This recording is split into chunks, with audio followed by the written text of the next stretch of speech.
They laughed when this gray-haired nurse picked up the rifle. Then she fired, and the room went silent.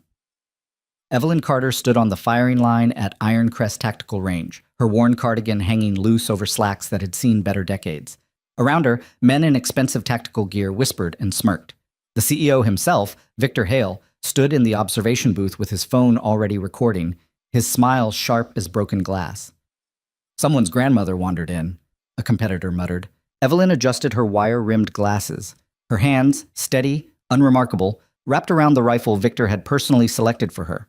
A weapon he'd tampered with, a weapon designed to humiliate. She exhaled. One breath, one shot. The target at 800 yards tore clean through the center. Victor's smile died on his face like something poisoned.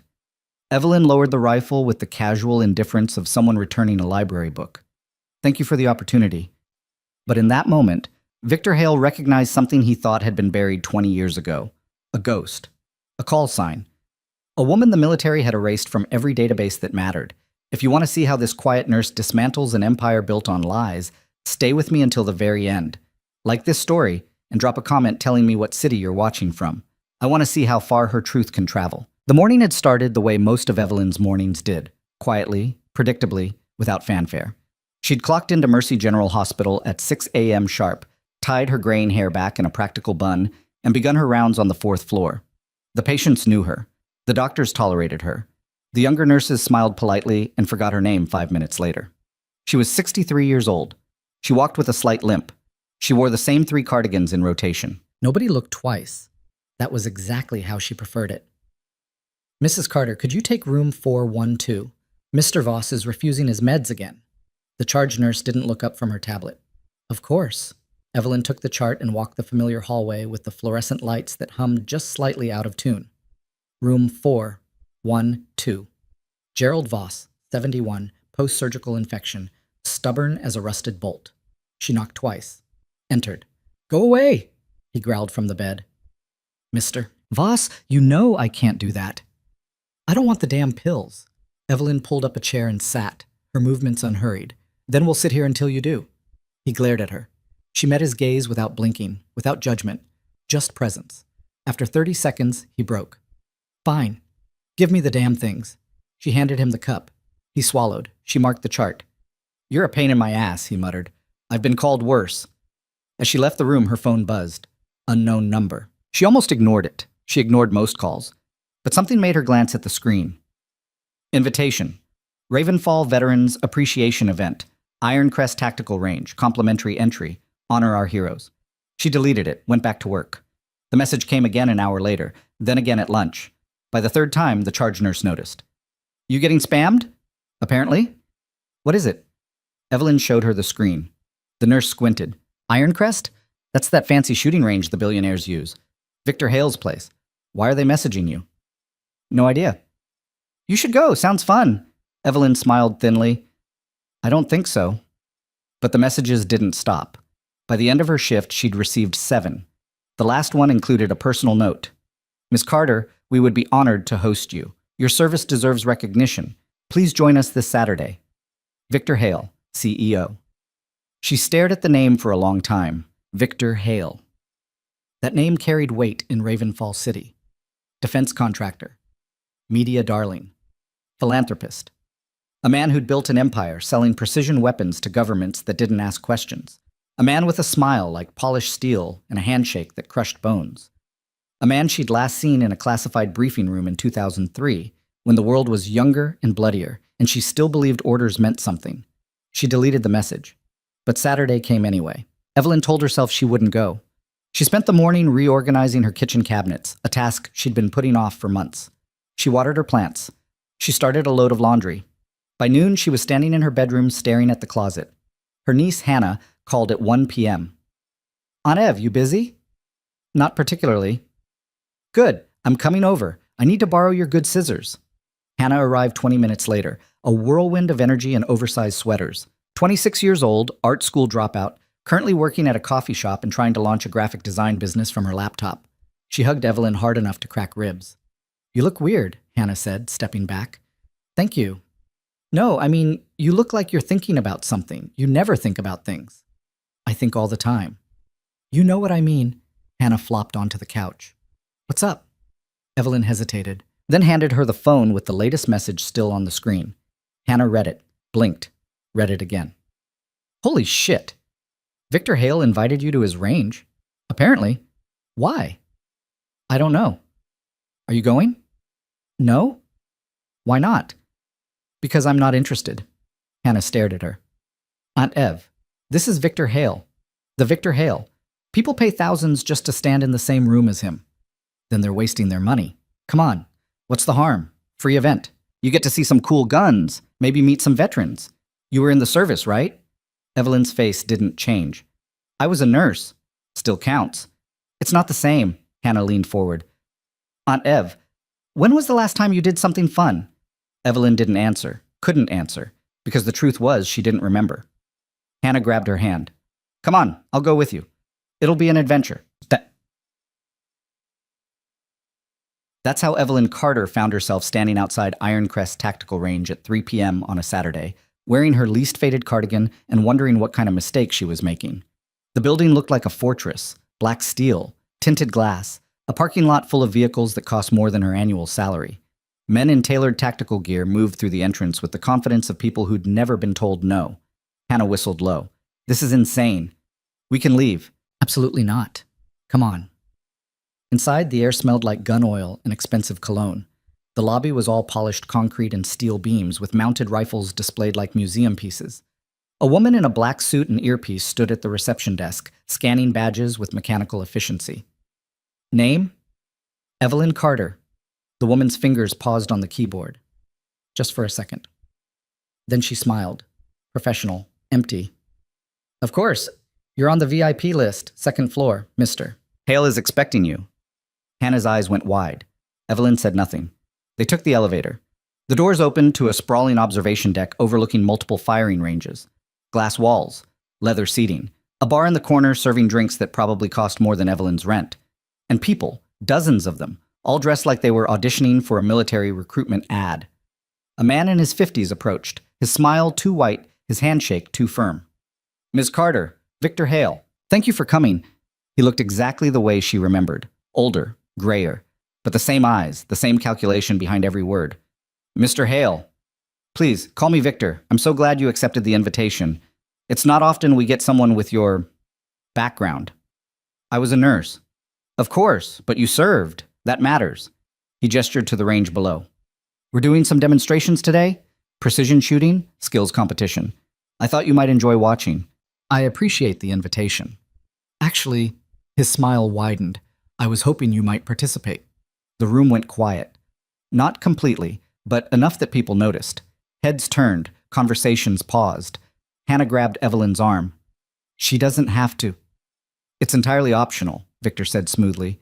But we'd love to see what our veterans can do. Just for fun. No pressure. Evelyn looked at him, really looked, and she saw it. The setup. The cameras positioned just right. The crowd slowly forming. The gleam in his eye that said he'd already written the ending to this story. She should have left, should have walked out, should have gone back to her quiet life and her quiet shifts and her quiet anonymity. Instead, she said, all right. Hannah's grip tightened. Aunt Ev, it's fine. Victor's smile could have cut diamonds. Excellent. Right this way. He led her down to the main range, where a table held an array of rifles, sleek, modern, expensive. A small crowd had gathered, phones already out. Choose your weapon, Victor said. Evelyn scanned the table. Her eyes landed on a rifle third from the left, a precision bolt action, matte black, scope mounted clean. She reached for it. Ah, that one's been acting up today, Victor said quickly. Might I suggest this one instead? He indicated a different rifle, similar model, slightly newer. Evelyn picked up the one he'd suggested, felt the weight, checked the chamber, ran her thumb along the barrel. The room smelled like money and ego. Someone laughed. Someone else whispered. Target at 800 yards, Victor announced. Standard precision test. Whenever you're ready, Ms. Carter. She stepped to the firing line. Behind her, someone muttered, Is this a joke? Another voice. Who let their grandma in here? Laughter rippled through the crowd. Evelyn didn't react.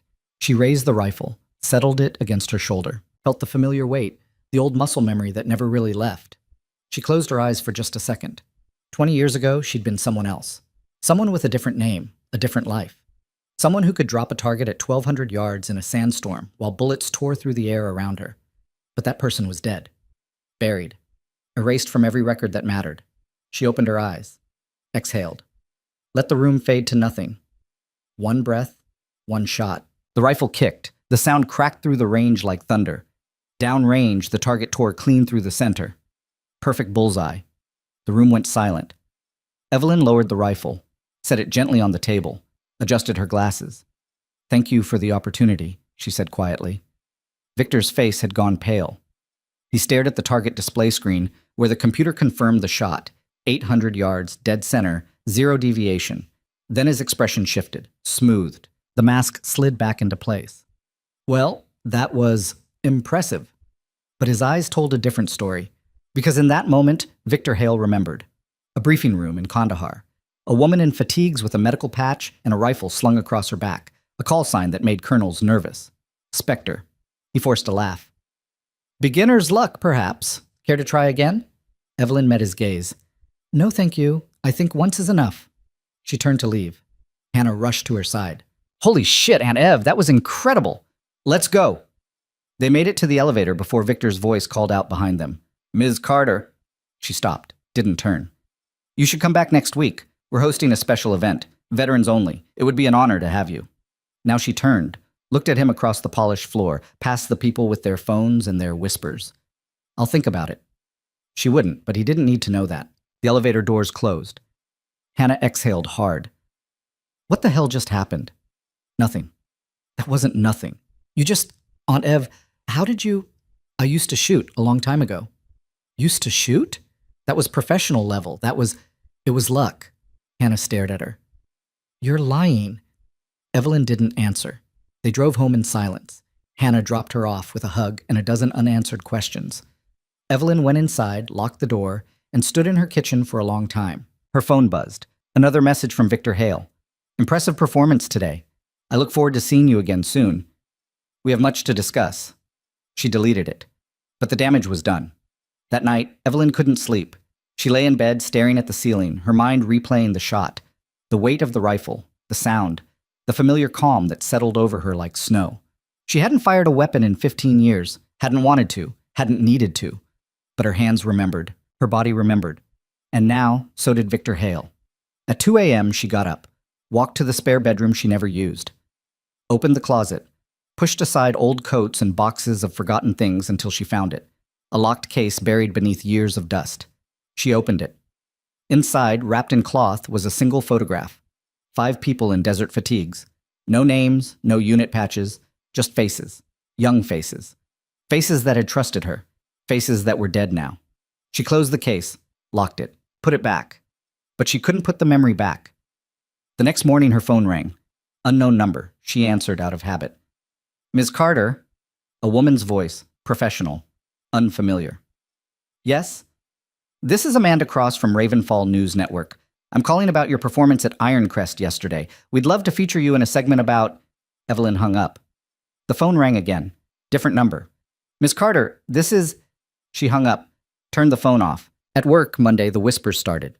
Someone had seen the video. Someone always saw the video. "Did you hear about that nurse who..." "I saw it. Crazy." "She works here, doesn't she?" Evelyn kept her head down.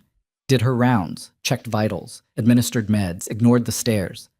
At lunch, the charge nurse cornered her in the break room. "Evelyn, people are talking. Let them. There's a video of you shooting a rifle at Victor Hale's range." "Yes." "You never mentioned you could shoot. You never asked." The charge nurse studied her. "This is going to be a thing, isn't it?" "I hope not." But it was already a thing. By Tuesday, the video had gone viral. Not massively, just enough. Local news picked it up. Social media accounts with military themes shared it. Comments poured in. "Grandma's got skills." "Fake. Has to be staged." "Who is she?" "Someone find out who this woman is." Evelyn ignored it all, went to work, went home, existed in the small, quiet space she'd carved out for herself.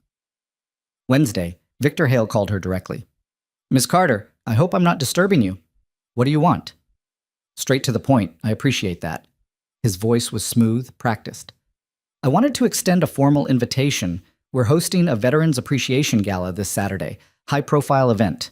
Media coverage. I think your presence would mean a great deal." "I'm not interested."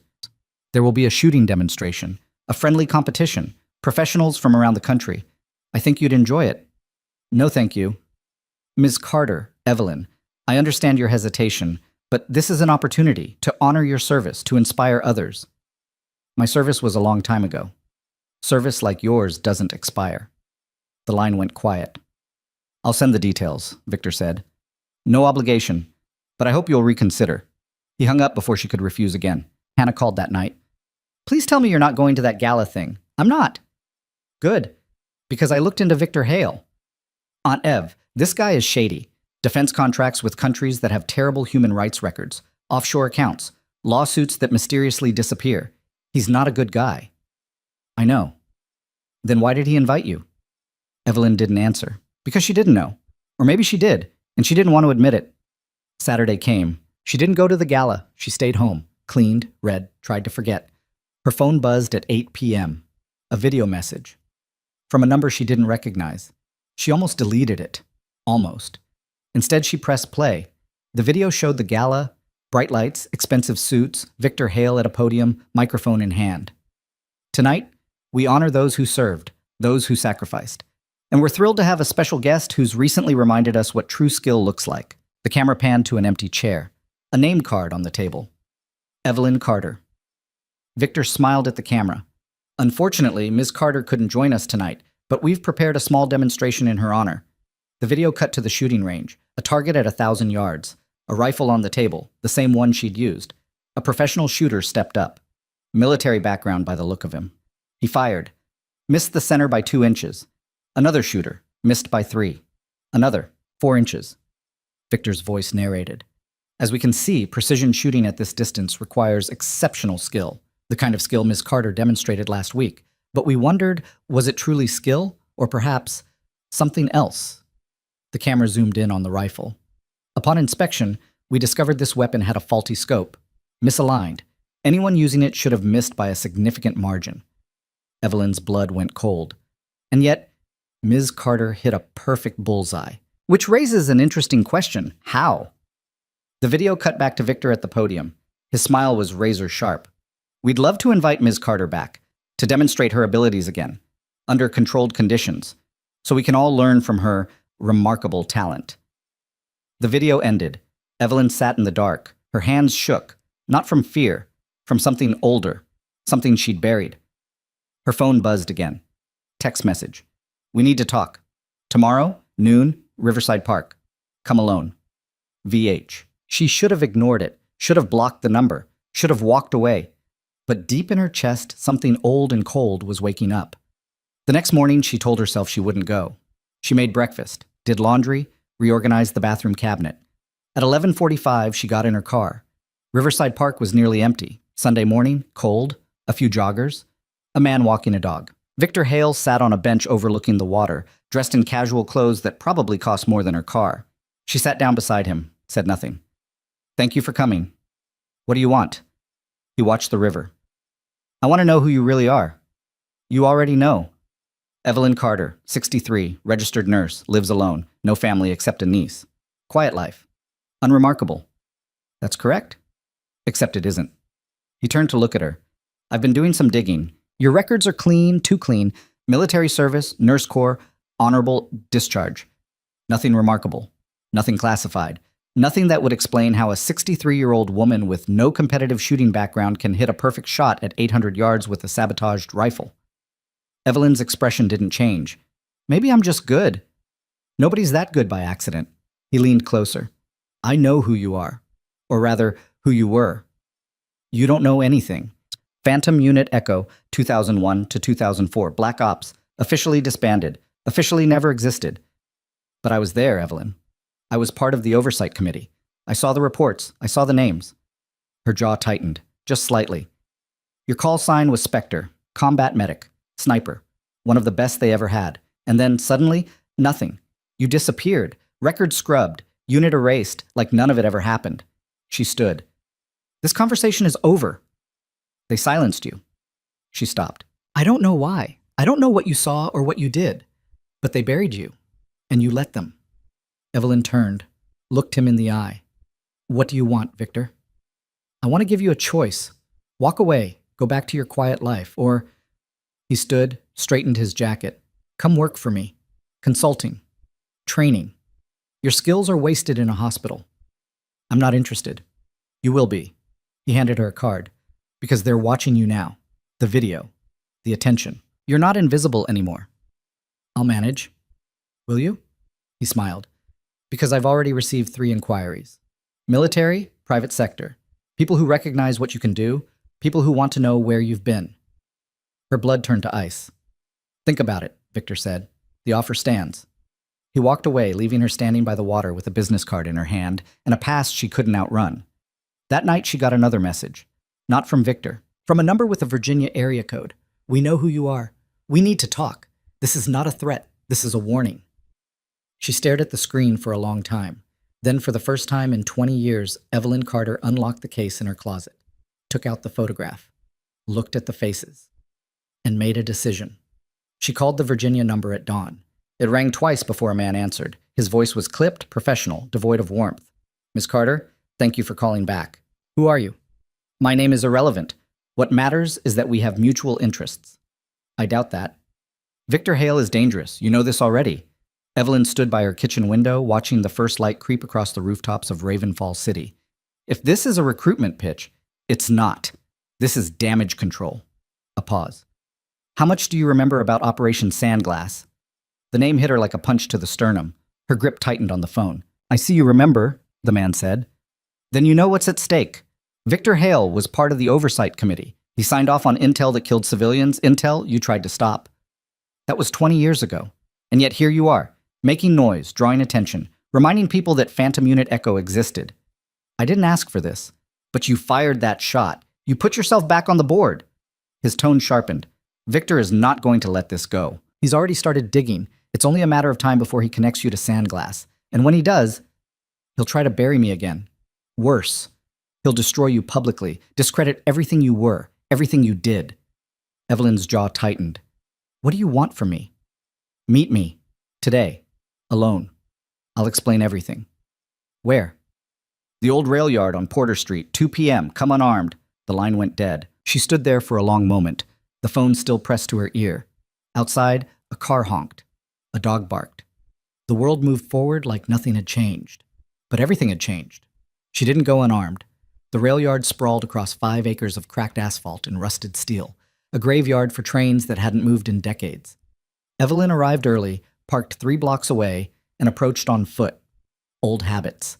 The kind that kept you alive when the world wanted you dead. The man was waiting by an abandoned boxcar, dressed in a plain jacket and jeans. Mid-40s. Graying hair. Hands in his pockets. He didn't look military, but he moved like it. Weight balanced, eyes scanning, exits mapped. Ms. Carter? You have 2 minutes. He smiled faintly. Direct. I appreciate that. He pulled out a tablet, tapped the screen, and turned it toward her. This is what Victor's been searching for. The screen showed a document, classified, heavily redacted, but she recognized the header. Operation Sandglass, final report, eyes only. Her throat tightened. Victor was responsible for vetting intelligence, the man said. He approved a strike based on faulty data. 37 civilians died. Your unit was ordered to cover it up. You refused. I reported it. And they buried the report. Buried the unit. Buried you. Evelyn's hands clenched. Why are you showing me this? Because Victor is building something new. An AI-integrated weapons system. Autonomous targeting. No human oversight. He's planning to debut it at the Global Defense Expo next month. If he succeeds, he'll have a blank check to sell this technology to the highest bidder. That's not my problem. It is if he uses your story to sell it. The man leaned closer. He's going to paint you as a relic. A human operator who got lucky once, but can't compete with modern tech. He'll humiliate you publicly, then use that humiliation to prove his system is superior. Let him. You don't mean that. She met his eyes. I walked away from this life. I'm not going back. You already have. He gestured to the tablet.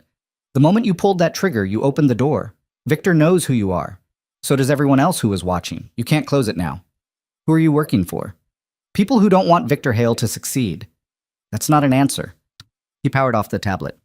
You have a choice, Ms. Carter. Walk away and let him destroy you from a distance, or stand your ground and finish what you started 20 years ago. I didn't start anything. You reported a war crime. You stood up when everyone else fell in line. That's not nothing. Evelyn turned to leave. He's planning another demonstration, the man called after her. This Saturday. Invitation only. He's going to sabotage your weapon again, but this time he'll have cameras from every major outlet. When you miss, it'll be global news. And your credibility, everything you did, everything you sacrificed, will be erased. She stopped. Why would I even show up? Because he's betting you won't be able to resist. The man's voice softened. He knows you, Evelyn. He knows you can't walk away from a fight. She didn't respond, just kept walking. But he was right.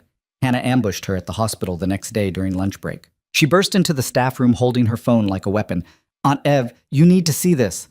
I'm eating. Forget eating. Look. The phone showed a news article. Viral nurse invited to exclusive defense expo.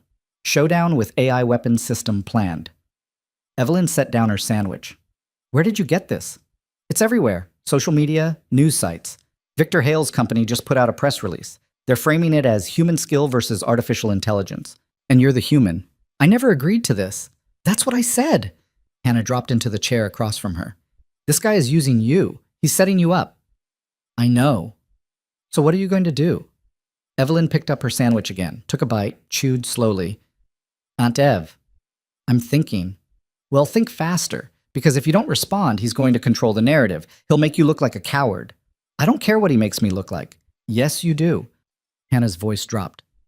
I've known you my whole life. You never talk about your service. You never talk about what you did. But I've seen the way you move, the way you watch people, the way you're always looking for exits. She leaned forward. You're not just a nurse, are you? Evelyn's jaw tightened. Whatever you were, whatever you did, it mattered. And this guy is trying to erase it. Are you really going to let him? Evelyn didn't answer, but something in her chest shifted. Something old and sharp and tired of being quiet. That night, she opened the locked case again. This time, she didn't just look at the photograph. She reached beneath it and pulled out a small black notebook. The pages were worn, the ink faded, but the words were still legible. Mission logs, personal notes, things she'd written when the weight got too heavy to carry alone. She flipped to the last entry, dated September 14th, 2004. They're shutting us down, erasing everything. Victor signed the order himself. He looked me in the eye and said it was necessary, that we were a liability, that what happened in Al Rafiq couldn't get out. I told him the truth would come out eventually. He smiled and said, not if there's no one left to tell it. I should have killed him then. She closed the notebook, put it back in the case, locked it. Her phone buzzed. Another message from Victor Hale. I hope you'll reconsider my invitation. Saturday, 3 p.m., Ironcrest Range. Let's show the world what you're truly capable of. She stared at the message for a long time. Then she typed a reply. I'll be there. The response came within seconds. Excellent. I look forward to it. Hannah called 5 minutes later, panicked. Please tell me you didn't just agree to his setup. I did. Are you insane? Probably. Aunt Ev, I need you to do something for me. Hannah went quiet. What? I need you to find someone.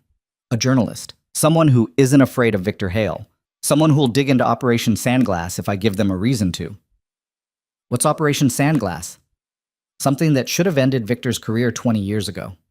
There was a long pause. You're going to war with this guy, aren't you? I'm going to finish something I started. This is crazy. I know. Hannah exhaled hard. Okay, I'll find someone, but Aunt Ev, be careful. This guy has resources, lawyers, money, connections. So did the people I fought before. And how did that turn out? Evelyn's voice went flat. They're dead. I'm not. She hung up. The next 3 days blurred together. Evelyn went to work, smiled at patients, took vitals, administered medication, pretended everything was normal. But at night, she trained. Not at a range, not anywhere public. She drove 2 hours outside Ravenfall City to a stretch of empty farmland owned by a veteran she'd served with decades ago. A man who asked no questions and kept no records. She brought her old rifle, the one she'd kept wrapped in cloth at the back of her closet. The one she'd told herself she'd never touch again. It felt heavier than she remembered. Older. But when she shouldered it and sighted down the barrel, her hands remembered everything. She fired. Missed by an inch. Adjusted. Fired again. Closer. Again. Bullseye. Her body ached. Her shoulder throbbed. Her eyes burned from squinting through the scope. But she didn't stop. By the third night, she was hitting targets at 1,200 yards. In the dark. In the wind. The old veteran watched from his porch, smoking a cigarette. When she finally packed up, he called out, "You're going after someone." She didn't answer. "Whoever it is, make it count." "I will." Saturday arrived cold and gray. Evelyn dressed carefully. Plain clothes, comfortable shoes, her least noticeable cardigan.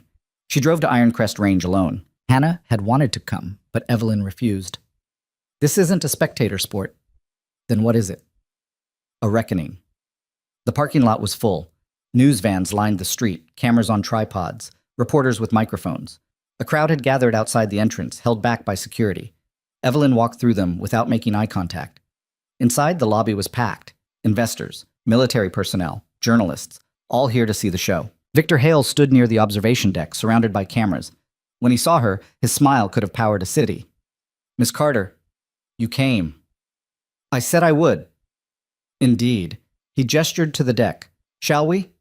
They took the elevator in silence. The doors opened to a room full of people. She recognized some faces from the news. Defense contractors, senators, a retired general, all of them watching her like she was an exhibit. Victor led her to the front. Below, the firing range had been transformed. Multiple screens, camera drones hovering. A table with 2 rifles, one traditional, one sleek and black with an AI interface built into the stock. "Ladies and gentlemen," Victor announced into a microphone, "thank you for joining us. Today, we're going to witness history, a demonstration of human skill versus artificial intelligence, precision versus programming." The crowd murmured. Cameras focused. "Mr. Sam, Evelyn Carter has graciously agreed to participate. A nurse, a veteran, and as we've recently learned, a remarkably talented shooter." Polite applause. Evelyn stood still, her face unreadable. "She'll be using a standard precision rifle. No modifications, no assistance, just skill." He gestured to the second rifle. "And this is the Apex 7, an AI integrated sniper system, capable of calculating wind, distance, temperature, and target movement in milliseconds. It doesn't miss." The crowd leaned forward. 3 shots each. Targets at 800, 1,000, and 1,200 yards. Highest accuracy wins. Victor turned to her. "Any questions?" "No?" "Excellent. Let's begin." They descended to the range. The crowd pressed against the observation glass. Evelyn could feel their eyes, their judgment, their expectation that she'd fail. "Good." She approached the table. The traditional rifle sat there, familiar and simple. She picked it up, checked the chamber, ran her hands along the barrel. Flawless, too flawless. Victor stood beside her, smiling for the cameras. "Whenever you're ready." She raised the rifle, sighted the first target, 800 yards, exhaled, fired. The screen showed the impact, 3 inches left of center. The crowd murmured. Not terrible, but not perfect. Victor's AI system went next. A technician operated it, adjusting settings. The rifle fired, dead center. The crowd applauded. Evelyn said nothing. Moved to the second target. 1,000 yards. She fired. 4 inches high. The AI system fired. Perfect bullseye. The murmurs grew louder. Cameras zoomed in on her face, searching for emotion. She gave them nothing. Third target. 1,200 yards. This was the test. The impossible shot. The one that separated amateurs from professionals. Evelyn raised the rifle. Felt the weight. The balance. Something was wrong. The trigger pull was different. Slightly heavier. The scope alignment was off by a fraction. Not enough to notice unless you'd fired 10,000 rounds. Unless you knew every micro-adjustment by heart. Victor had sabotaged it again. Of course he had. She lowered the rifle, turned to face him. "This weapon is compromised." The room went silent. Victor's smile didn't waver. "I assure you, Ms. Carter, all equipment has been thoroughly inspected. The trigger weight has been increased by approximately 3 pounds. The scope is misaligned by 0.02 degrees. The barrel's been slightly bent." A ripple of shock went through the crowd. Victor's expression flickered, just for a second. "That's a serious accusation." "It's a fact." "Do you have proof?" "Let someone else fire it." Victor hesitated, then gestured to one of his technicians. "By all means." The technician took the rifle, aimed at the 1,200-yard target, fired, missed by 8 inches. The crowd erupted. Cameras flashed. Reporters shouted questions. Victor raised his hands. "Clearly there's been a malfunction. My apologies, Ms. Carter. We'll provide a replacement." "No!" Everyone stopped. Evelyn stepped forward. "I'll use this one." "That's not necessary." "I said I'll use this one." Victor's mask slipped. For just a moment she saw the calculation behind his eyes, the realization that she'd turned his trap into a stage. "Very well. he said tightly. She returned to the firing line, raised the compromised rifle, felt the faulty trigger, the misaligned scope, the bent barrel, and adjusted. The shot was mathematics, physics. Muscle memory layered over 20 years of silence. She fired. The bullet left the barrel, traveled 1,200 yards, fought the wind, corrected for the bent barrel, accounted for the scope misalignment, and punched through the target dead center. The observation deck exploded. People shouted. Cameras swarmed. Reporters tried to push forward. Evelyn lowered the rifle, set it gently on the table, looked directly at Victor Hale. Thank you for the opportunity. His face had gone white. Not pale, white. Because he'd just watched a ghost dismantle his entire plan on live television. She walked off the range. The crowd parted. Hannah was suddenly there, pushing through, grabbing her arm. Holy shit, Aunt Ev. We need to leave, now. They made it to the parking lot before Victor's voice called out behind them. Miss Carter, wait. She stopped, turned. He stood in the doorway, backlit by the lobby lights. His composure had returned, but his eyes were cold. That was impressive, but you should know, this isn't over. I never thought it was. You've made a mistake, drawing attention, making me look foolish. You did that yourself.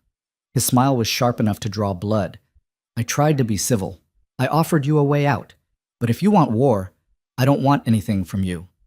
Then you're going to get everything. He stepped closer. I'm going to dig into your past.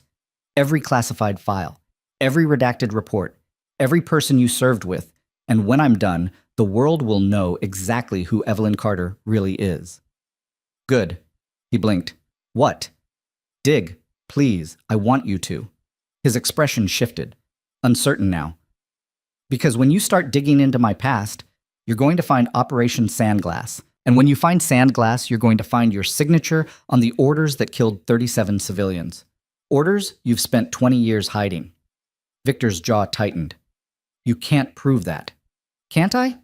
She pulled out her phone, showed him a photo of the black notebook. I kept records, names, dates, conversations, everything you tried to bury. That's classified material. And yet here it is. For the first time, Victor Hale looked rattled. You have a choice, Evelyn said quietly. Walk away. Leave me alone. Or keep pushing, and I'll make sure every journalist, every senator, every person who ever trusted you knows exactly what you did. You're bluffing. Am I? They stood in the parking lot, surrounded by the sound of traffic and distant voices, two people locked in a silent war that had started 20 years ago. Victor's phone buzzed. He glanced at it. His expression changed. We're not done, he said. Yes, we are. He walked back inside. The door closed behind him. Hannah exhaled. Aunt Ev, what the hell was that? The opening move. Opening move? That was... She stopped. Stared. You're really going after him. I told you. I'm finishing what I started. They got in the car. Hannah drove.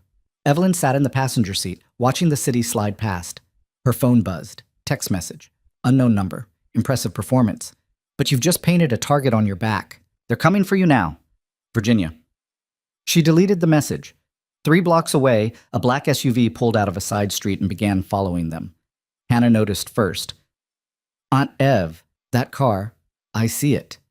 What do we do? Keep driving. Don't speed. Don't panic. Easy for you to say. The SUV stayed 3 cars back. Professional distance, professional surveillance. Hannah's knuckles were white on the steering wheel. Who are they? I don't know yet. They drove through downtown Ravenfall. The SUV followed, through 2 lights, past the hospital, into the residential district. Then it pulled alongside them at a red light. The rear window rolled down. A man in a dark suit looked directly at Evelyn. He didn't speak, didn't gesture, just looked. Then the window rolled up. The light turned green. The SUV turned right and disappeared. Hannah's breath came in short gasps. What the hell was that? A message. What kind of message? The kind that says, I've been noticed. They drove the rest of the way in silence. When they reached Evelyn's house, Hannah parked but didn't turn off the engine. I'm scared, Aunt Ev. I know. What are you going to do? Evelyn opened the door. What I should have done 20 years ago. She went inside, locked the door, checked every window, every exit. Then she opened the locked case, took out the notebook, photographed every page, and sent the files to 3 different journalists, including one Hannah had found. Her phone rang immediately. The Virginia number. She answered, What did you just do? The man's voice was sharp. I made sure Victor can't bury this again. You've just escalated this beyond... Beyond what? Beyond his control? Good. You don't understand. Victor Hale has resources, connections. He can make you disappear. He already did that once. It didn't stick. This is different. You're exposed now, vulnerable. So is he. A long pause. You're going to get yourself killed. Maybe, but at least the truth will be out. She hung up. Outside, a car pulled up across the street, parked. Engine off, lights off. Evelyn watched from the window. The car didn't move. She went to her bedroom, opened the closet, reached past the old coats and found the rifle case. Unlocked it. Inside, wrapped in cloth, was the rifle she'd trained with, the one she'd told herself she'd never need again. She assembled it, checked the action, loaded a magazine, and waited. At midnight, her phone buzzed. Email notification. Subject line, Sandglass Inquiry. She opened it. The message was from one of the journalists, a woman named Rebecca Torres, investigative reporter, known for taking down corrupt officials. Ms. Carter, I've reviewed the files you sent. If even half of this is accurate, it's explosive. I want to run the story, but I need to verify. Can we meet? Tomorrow. Noon. Public location. Evelyn typed a reply. Riverside Park, the bench by the fountain. She hit send. 2 minutes later, her front window shattered. Glass exploded inward. Evelyn dropped, instinct taking over, body moving before her mind caught up. A second impact. Something heavy hitting the wall. Not bullets. Bricks. She crawled to the window, peered over the sill. The car across the street was gone. The street empty. On her lawn, spray painted in red across the grass. Walk away. Her phone buzzed. Text message. Victor's number. Last warning. Stop talking. Stop digging. Or this gets worse. She stared at the message, then typed a reply. Come and make me. She hit send. And somewhere across the city, in a penthouse office overlooking Ravenfall, Victor Hale read the message and smiled. Because he'd already made the call. The next morning, Evelyn woke to her phone ringing. Hannah, frantic. Aunt Ev, turn on the news. She turned on the TV. Every major outlet was running the same story. Viral nurse under investigation. Allegations of stolen classified materials. Her stomach dropped. The news anchor's voice was calm, professional. Federal investigators have opened an inquiry into Evelyn Carter, the Ravenfall City nurse who recently gained attention for her shooting skills. Sources say she may have illegally retained classified documents from her military service. If convicted, she could face up to 20 years in prison. The screen showed her photo, her address, her workplace. Hannah's voice cracked. Aunt Ev, what do we do? Nothing. Nothing. They're saying you're a criminal. I know. How are you so calm? Because this is what I expected. Evelyn watched the screen, watched Victor's plan unfold in real time. He's trying to discredit me before the Sandglass story breaks. Is it working? Probably. Then what's the plan? Evelyn thought about the journalist, the meeting, the files she'd sent. The plan is I keep moving forward. She hung up, got dressed, left the house. The car across the street was back. She walked right past it, took the bus downtown, transferred twice, made sure she wasn't followed, arrived at Riverside Park at 11:45. Rebecca Torres was already there. Mid-30s, sharp eyes, recorder in her lap. Evelyn sat down. Miss Carter. Miss Torres. Thank you for meeting me, especially given the circumstances. You saw the news? Everyone saw the news. Rebecca leaned forward. Which is why I need to ask, is any of it true? I have documents from my service. Technically, they're classified. So they're saying you stole them. I didn't steal them. I wrote them. Rebecca's eyes narrowed. What exactly is Operation Sandglass? Evelyn told her. Everything. The mission, the faulty intel, the civilian deaths, Victor's signature, the cover-up. Rebecca listened without interrupting. When Evelyn finished, the journalist sat back. This is insane. I know. If I run this, Victor Hale will come after me with everything he has.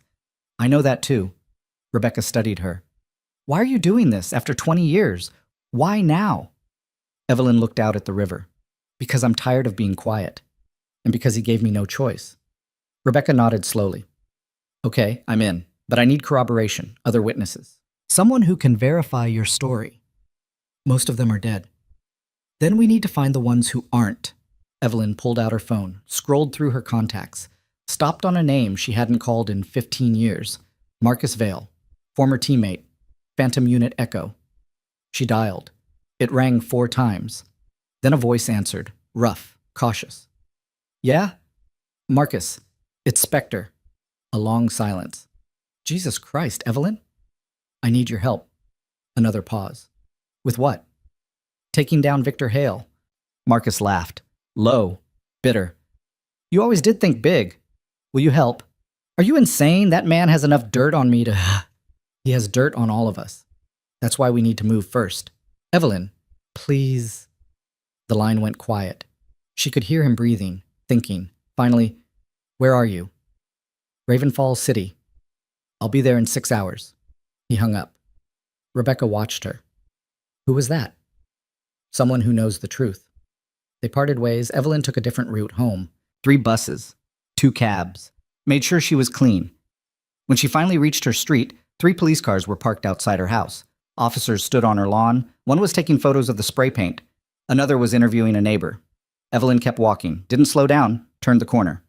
Her phone rang. Unknown number. She answered. Ms. Carter, this is Detective Sarah Mendez with Ravenfall PD. We need to speak with you regarding an investigation. What investigation? I'd rather discuss this in person.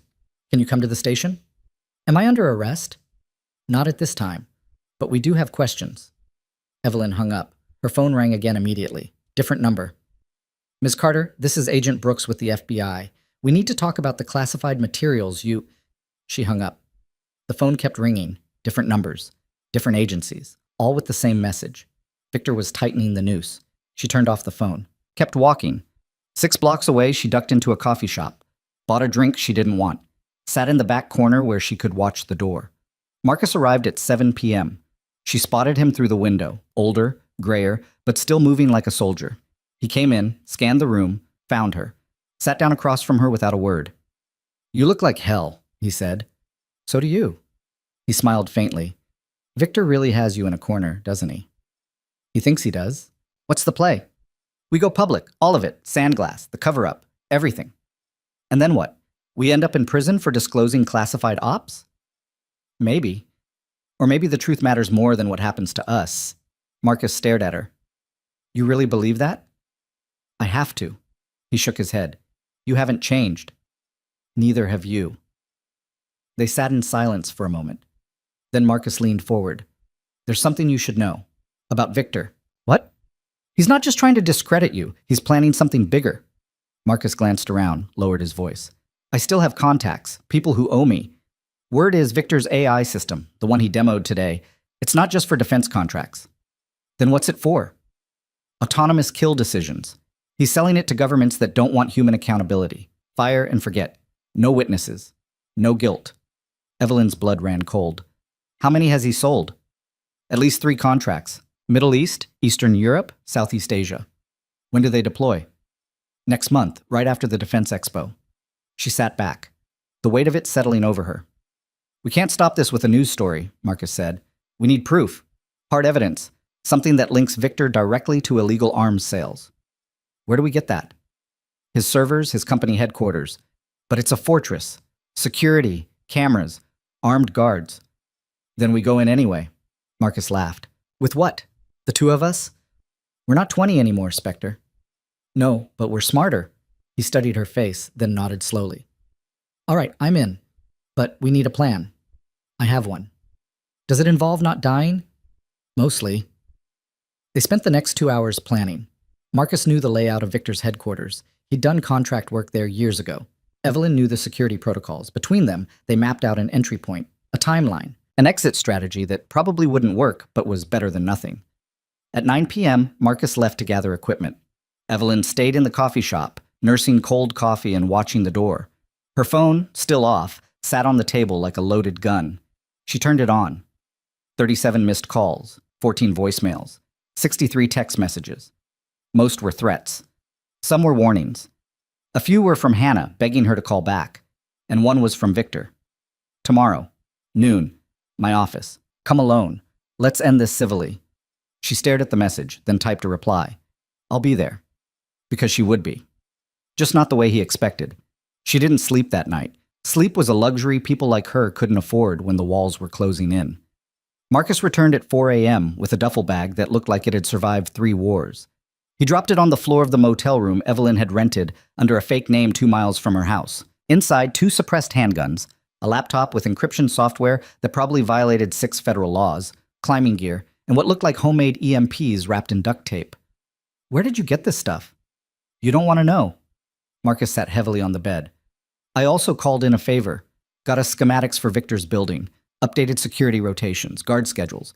He spread a blueprint across the table. The headquarters of Hale Defense Solutions occupied 12 floors of premium real estate in downtown Ravenfall. Glass and steel. State-of-the-art everything. Server rooms on the 9th floor, Marcus said, tapping the paper. Climate controlled. Biometric access. Armed security outside the door 24/7. So we can't go through the door. Nope. Windows? Reinforced. Alarmed. You'd need a shaped charge to get through, and that'd bring every cop in the city, if Evelyn studied the blueprint. What about maintenance access? Marcus traced a line with his finger. HVAC system runs through the 8th floor. Ductwork leads up to the server room, but it's narrow, barely 2 feet wide. I'll fit. You're 63. I'm aware. He looked at her, really looked. You sure about this? No, but we're doing it anyway. They spent the next hour memorizing the layout. Guard rotations changed every 6 hours. Security sweeps happened on the hour. Camera blind spots were minimal but present. The window between shifts was 7 minutes, maybe 8 if they got lucky. We go in at 11 a.m., Evelyn said, right before your meeting with Victor. He's expecting me at noon, which is why we go early. He'll be distracted, preparing. His security will be focused on the executive floor, not the server room. Marcus nodded slowly. And if we get caught, we don't. Not a plan, Spectre. It's the only plan we have. At 6 a.m., her phone rang. Hannah. Evelyn answered. Where are you? Hannah's voice was tight, scared. Somewhere safe. The FBI came to my apartment. They asked about you, about classified documents. Aunt Ev, they think I'm helping you. What did you tell them? Nothing. I told them to get a warrant. A pause. They said they would. Evelyn's jaw tightened. Listen to me. Stay away from my house. Don't answer questions without a lawyer. And if anyone asks where I am, I don't know where you are. Exactly. Aunt Ev, what are you doing? Finishing this. That's not an answer. It's the only one I have. Evelyn softened her voice. I'm sorry you got pulled into this. I'm not. You're my family. Whatever happens, Hannah's voice cracked. Just don't get yourself killed. I'll try. She hung up before the emotion could break through. Marcus was watching her. You okay? No? Good. People who say they're okay are lying. At 7 a.m., Rebecca Torres called. Evelyn put her on speaker. I've been digging into Sandglass, the journalist said. Found something interesting. 3 of the contractors who provided the faulty intel are dead. Car accident, heart attack, suicide. Convenient. Very. But there's a 4th. A man named Gerald Hobbs lives in a care facility outside Ravenfall. Dementia. But his daughter says he still has moments of clarity. Does he remember Sandglass? She says he has nightmares about it. Evelyn looked at Marcus. He nodded. Set up a meeting, Evelyn said. Today, if possible. Already done. 2 p.m. The daughter's willing to let you talk to him. Thank you. Evelyn, be careful. I've been getting calls, pressure from above. My editor wants to kill the story. Did Victor get to him? Probably. But I'm not backing down. I just need you to stay alive long enough to give me something I can print. The line went dead. Marcus stood, stretched. His back cracked audibly. We're burning daylight. If we're doing this, we need to move. They left the motel at 8, took Marcus's truck, an old Ford that looked like it ran on spite and rust, drove through downtown Ravenfall as the city woke up around them. Office workers, coffee shops, people living normal lives. Evelyn watched them through the window and felt like a ghost. Hale Defense Solutions towered over the financial district. 40 stories of glass and steel with Victor's name etched in chrome across the entrance. Security guards in suits stood at every door. Cameras tracked every angle. Marcus parked 3 blocks away. They walked the rest, dressed like maintenance workers, gray jumpsuits, tool belts, clipboards. Fake IDs Marcus had printed on equipment that probably cost more than Evelyn's car. You ready? Marcus asked. No. Me neither. They entered through the service entrance. A bored guard glanced at their IDs, waved them through. The elevator took them to the 8th floor. Maintenance access. Long hallways, humming machinery. No one questioned them. Marcus led the way to the HVAC room, unlocked it with a copied keycard. Inside, the air was hot and loud. Ducts branched in every direction like metal veins. There, Marcus pointed to a vent near the ceiling. That runs up to the 9th floor. Server room's directly above us. Evelyn looked at the vent. It was small, tight, the kind of space that would make most people panic. She'd crawled through worse. Marcus helped her up. She removed the grate, squeezed inside. The metal was cold against her hands. Dust filled her lungs. She crawled forward, inch by inch, her shoulders scraping the sides. Behind her, Marcus's voice came through the earpiece he'd given her. 30 feet. You'll hit a junction. Go left. She crawled. Her knees ached. Her back screamed, but she kept moving. Left turn coming up. She took it. The duct narrowed. For a moment, she thought she wouldn't fit. Exhaled, forced herself through. You're directly under the server room. Grate should be above you. She looked up, saw the vent, reached for her tool belt, found the screwdriver. The grate came loose with 4 turns. She lowered it carefully, peered through the opening. The server room spread below her. Rows of machines humming, lights blinking. And at the far end, 2 guards standing by the door. Guards? 2, she whispered. Can you get past them? Working on it. She waited. Watched their pattern. Every 3 minutes, they both turned to check the hallway. 7 seconds of blind coverage. Evelyn timed it, waited for the next rotation. 3 minutes. 2. 1. They turned. She dropped through the vent, hit the floor, rolled, came up behind a server rack. The guards didn't notice. Marcus's voice. You're in. How long do you need? 5 minutes. You've got 3. Security sweeps coming. She moved between the servers, found the main terminal, pulled out the USB drive Marcus had prepared, plugged it in. The screen lit up. Files began copying, thousands of them. Contracts, correspondence, financial records. 2 minutes. The progress bar crawled. 1 minute. Footsteps in the hallway. The guard straightening, someone approaching. Spectre, you need to move. Not done yet. You're out of time. The door handle turned.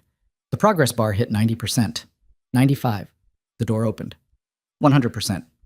Evelyn yanked the drive, dove behind the server rack as Victor Hale himself walked in, flanked by 3 security officers. Run a full diagnostic, Victor said. Someone accessed our network remotely last night. I want to know who and how.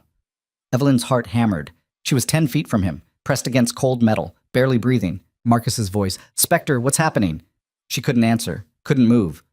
One of the guards walked past her hiding spot. Stopped. Turned back. Looked directly at the server rack. Reached for his radio. Evelyn moved. She came out low and fast, caught the guard's wrist, twisted. The radio clattered to the floor. She drove her palm into his solar plexus. He dropped.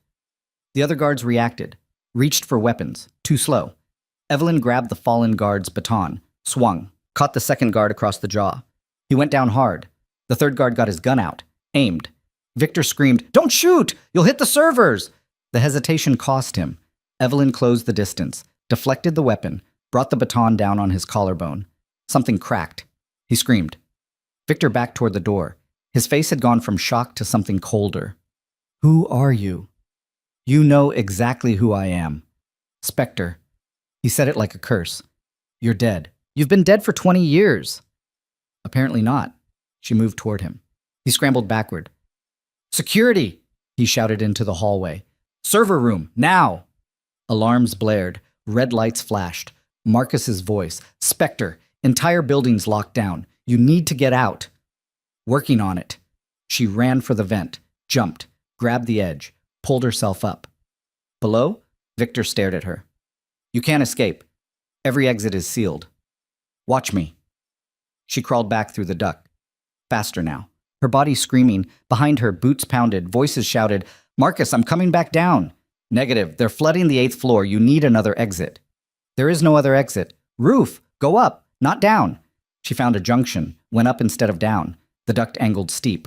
Her arms burned. Her legs shook. But she climbed. The duct opened onto the roof. She emerged into cold air and gray sky. Below, sirens wailed. Police cars surrounded the building. Marcus's voice crackled. I can't get to you. They've locked down the entire block. I'll find another way. How? She looked across the rooftop. Saw the neighboring building, 15 feet away, 40 stories up. Spectre, what are you thinking? Something stupid. She backed up, ran, hit the edge, and jumped. For a moment, she was airborne. The city spread below her. The wind tore at her clothes. Her fingers caught the opposite ledge. Barely. Her body slammed into concrete. Pain shot through her ribs. She pulled herself up, collapsed on the roof, gasped for air. You still alive? Marcus asked. Mostly. Get off that roof. I'll meet you at the rendezvous. She found a stairwell, descended 40 floors. Her legs were jelly by the time she hit the ground. She walked out through the lobby like she belonged there. No one stopped her. 2 blocks away, Marcus's truck was waiting. She climbed in. He drove. Neither spoke for 5 minutes. Finally, did you get it? Evelyn held up the USB drive. Marcus smiled. Then it was worth it. They drove to a parking garage, switched vehicles. Marcus had a second car waiting, a nondescript sedan that looked like every other sedan in the city. Where to? He asked. The care facility, Gerald Hobbs. You're not serious. We just broke into a Fortune 500 company. Every cop in the city is looking for us. Which is why they won't expect us to keep moving. Marcus shook his head. You're insane. Probably. The Riverside Care Facility sat on the edge of Ravenfall, a low brick building surrounded by trees. Evelyn and Marcus arrived at 2 p.m. exactly. A woman in her 40s met them in the lobby, Gerald Hobbs' daughter, Maria. Thank you for seeing us, Evelyn said. Maria's eyes were red, tired. My father doesn't have many good days anymore, but when he does talk, it's always about the same thing. The desert, the mission, the people who died. Does he remember names? Sometimes. Victor Hale's name makes him cry. She led them to a small room. Gerald Hobbs sat in a wheelchair by the window, staring at nothing. He was thin, frail. His hands shook. Evelyn knelt beside him. Mr. Hobbs? He didn't respond. My name is Evelyn Carter.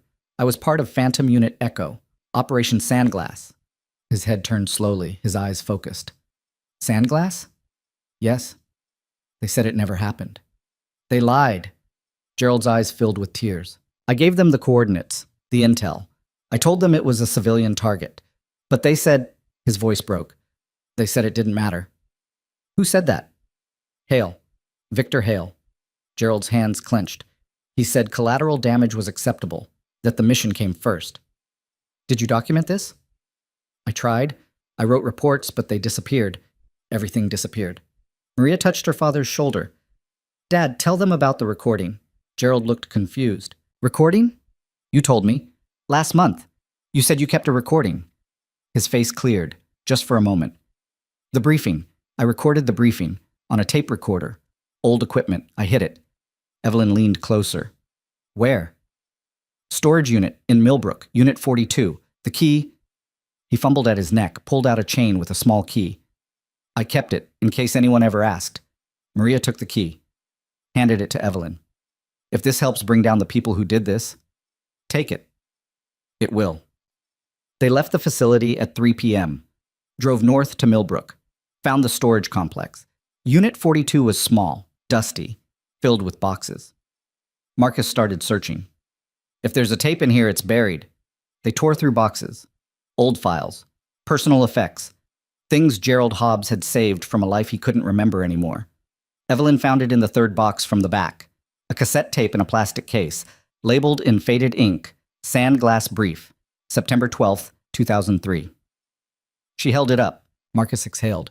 We need to get this to Rebecca, now. First, we need to hear it. They drove to a library, found an old cassette player in the media section. Evelyn plugged in headphones, pressed play. Static. Then voices. Victor Hale's voice, younger, but unmistakable. Gentlemen, the target has been confirmed. Grid coordinates November 734. Intelligence indicates high-value targets are present. Another voice. Sir, we're also showing civilians in that area. Women, children. Victor. Irrelevant. The targets are priority. Collateral damage is acceptable under rules of engagement. A third voice. Gerald Hobbs. Sir, I'm recommending we delay until we can verify... Victor. Your recommendation is noted and disregarded. The strike is authorized. The tape continued, orders given, coordinates confirmed, and then, at the end, Victor's voice again. This briefing is classified. Anyone who discusses it outside this room will be prosecuted under the Espionage Act. Are we clear? Silence. Then murmured assent. The tape clicked off. Evelyn sat back. Her hands shook. Marcus's face was pale. That's it. That's everything we need. We need to get this to Rebecca. Already on it. Marcus pulled out his phone, dialed. Rebecca answered on the first ring. Tell me you have something. We have everything. Audio recording. Victor Hale authorizing a strike on civilians. Gerald Hobbs confirming the intel was faulty. Can you get it to me? Where are you? My office, downtown. We'll be there in 20 minutes. They hung up. Marcus started the car. Evelyn's phone rang. Unknown number, she answered. Ms. Carter. The voice was cold, mechanical, not Victor. You've been busy. Who is this? That's not important. What's important is that you stop what you're doing. Not a chance. Then you leave us no choice. The line went dead. Marcus looked at her. What was that? A threat. From who? I don't know. They drove downtown, parked in a garage 2 blocks from Rebecca's office building, walked the rest of the way.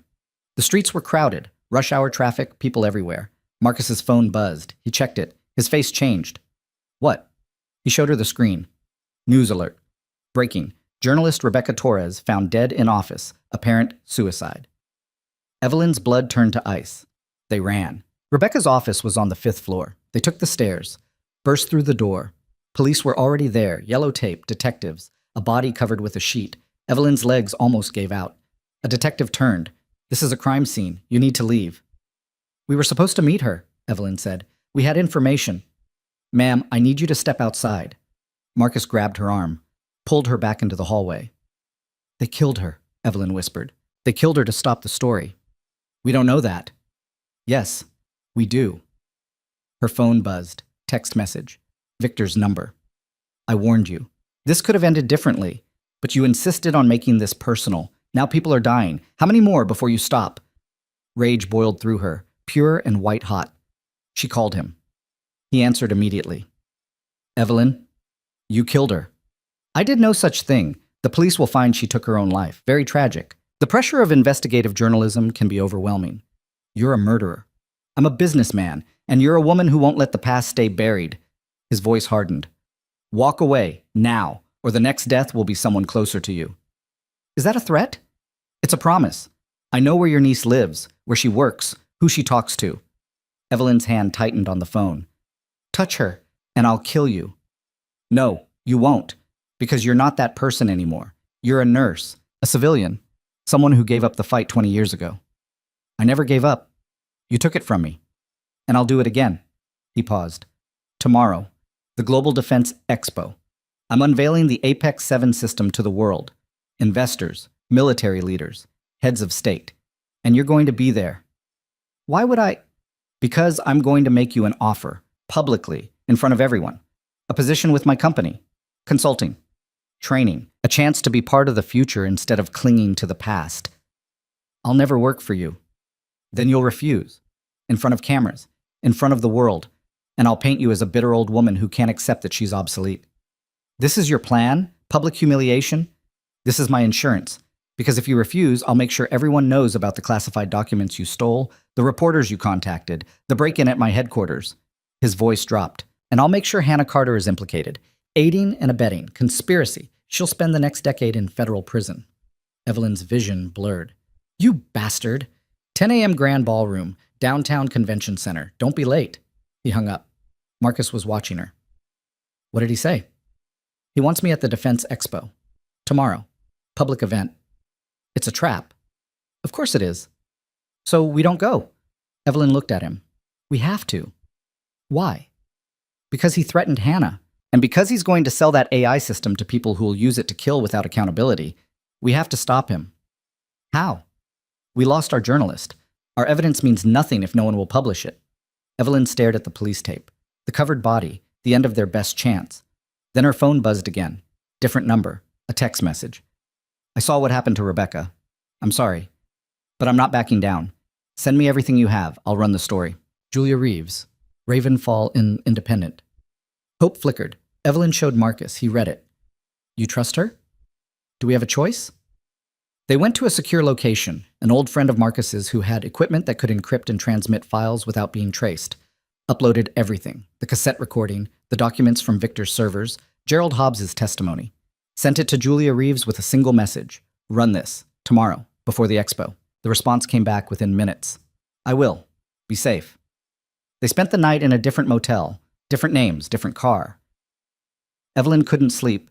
She lay in the dark thinking about Rebecca Torres, about the body under the sheet, about how many people had died because Victor Hale couldn't stand the truth. At 5 a.m., Marcus knocked on her door. Stories live. She followed him to his room. His laptop showed the Ravenfall Independent website. The headline, Defense Contractor Linked to War Crimes Cover-Up. Exclusive audio reveals Victor Hale authorized civilian strike. Below it, the full story, every detail. The recording embedded in the article, quotes from Gerald Hobbs, documentation from the stolen files. And at the bottom, a note from Julia Reeves. This story cost Rebecca Torres her life. It almost died with her. But the truth matters more than fear. Victor Hale must answer for what he's done. Evelyn's hands shook. It's out. It's out, Marcus confirmed. Now the question is, does anyone care? The answer came within the hour. Social media exploded. News outlets picked up the story. Congressional leaders called for investigations. The FBI announced they were reviewing the evidence. And Victor Hale issued a statement. These allegations are baseless and defamatory. I look forward to addressing them at today's Defense Expo and clearing my name. At 8 a.m., Evelyn's phone rang. Hannah, Aunt Ev, please tell me you're safe. I'm safe. I saw the story. I saw your name. The FBI came to my apartment again. They wanted to know if you'd contacted me. What did you tell them? That I haven't heard from you in days. A pause. I lied to federal agents for you. I'm sorry. I'm not. Just, please be careful. Victor's cornered now. Cornered animals are dangerous. I know. What are you going to do? End this. She hung up before Hannah could argue. Marcus was already dressed. Combat boots. Dark jacket. The kind of outfit that said he was ready for war. You ready? He asked. No. Good answer. They drove to the convention center. The parking lot was full. News vans, police cars, private security everywhere. The expo was in full swing. Inside, thousands of people moved through exhibits, weapons displays, technology demonstrations. The future of warfare packaged in glass cases and polished chrome. At the center of it all, a massive stage. Screens showing the Apex 7 logo. Cameras positioned for maximum coverage. And Victor Hale standing at the podium, smiling like he'd already won. Evelyn and Marcus entered through a service entrance, blended into the crowd. Maintenance workers, caterers. People no one looked at twice. They moved toward the main hall. On stage, Victor's voice boomed through speakers. Ladies and gentlemen, thank you for joining us. Today we stand at the threshold of a new era. An era where human error is eliminated, where precision is guaranteed, where the fog of war is finally cleared. The screens lit up with footage of the Apex 7 in action. Perfect shots, flawless targeting, death rendered beautiful through technology. But some would have you believe the old ways are better. That human operators, limited by biology, by emotion, by weakness, are somehow superior to artificial intelligence. He gestured to the crowd. We've invited one such person here today, a woman who recently reminded us of what human skill looks like. Ms. Evelyn Carter, would you please join me on stage? The cameras turned, searching. Evelyn stepped forward. The crowd parted. Whispers rippled through the hall. She walked toward the stage. Every step measured, every breath controlled. Victor's smile widened as she climbed the stairs. Ms. Carter, thank you for coming. I'm here to stop you. His smile never wavered, but his eyes went cold. Stop me? I'm offering you an opportunity, a chance to be part of the future. I've seen your future. It ends with people dying and you counting money. Murmurs from the crowd. Cameras zoomed closer. Victor raised his hands. Ladies and gentlemen, Ms. Carter has been under considerable stress. Perhaps we should... I have a recording, Evelyn said loudly, of you authorizing a strike on civilians. 37 people died. You covered it up. And now you want to sell weapons to governments that don't care about accountability. The room erupted. Shouts, questions, security moving forward. Victor's mask finally cracked. You're making wild accusations. They're not accusations, they're facts. And every person in this room can hear them. She pulled out her phone, connected it to the stage's audio system. Marcus had prepared for this. The recording played through every speaker in the hall. Victor's voice. Cold. Calculating. Authorizing death. The room went silent. When the recording ended, Victor stood frozen, his face pale. Then he lunged. Not at Evelyn. At the podium controls. The Apex 7 system activated. Screens flashed. A targeting reticle appeared on the main display, locked onto Evelyn. The crowd screamed. People ran. On the screen, the AI calculated. Wind, distance, trajectory. Evelyn stared at the red dot on her chest. Victor's voice shook. You wanted to see the future? This is it. Perfect. Unstoppable. Marcus tackled him from the side. They went down hard. The targeting laser wavered, switched to Marcus. Evelyn moved, grabbed a chair, threw it at the Apex 7 unit mounted on a rotating platform. The chair bounced off. The system compensated. Reacquired target. She had seconds. The rifle began to pivot. Evelyn ran, not away, toward it. The system fired. The bullet passed through the space where she'd been. She hit the ground, rolled, came up beside the platform, found the power cable, ripped it out. The Apex 7 went dark. Security flooded the stage. Federal agents, police. Victor Hale was dragged to his feet. Handcuffs clicked around his wrists. He looked at Evelyn. "This isn't over." "Yes," she said quietly. "It is." They took him away. The convention center slowly emptied. Investigators swarmed. Evidence was collected. Statements were taken. Evelyn sat on the edge of the stage, watching it all happen. Marcus sat beside her. "You okay?" "No?" "Me neither." They sat in silence. Finally, Marcus spoke. "What now?" "I don't know." "You just took down one of the most powerful men in the defense industry. That's not nothing. It cost Rebecca her life. She knew the risks. She did it anyway." He looked at her. "So did you." Evelyn's phone buzzed. Text message. Unknown number. "Well done. But you've only exposed one man. The system that protected him is still in place. Others will rise to take his place. This fight is far from over. Are you ready for what comes next?" She stared at the message, then looked up at Marcus. "They're right. This isn't over." "What are you saying?" Before she could answer, the convention center doors burst open. Military personnel poured in. Not local police, not FBI. Uniforms she recognized, unit patches that shouldn't exist. At the front, a woman in her 50s, silver hair, colonel's insignia. She walked straight to Evelyn. "Spectre." Evelyn stood slowly. "Colonel Voss?" "It's General now." The woman's face was unreadable.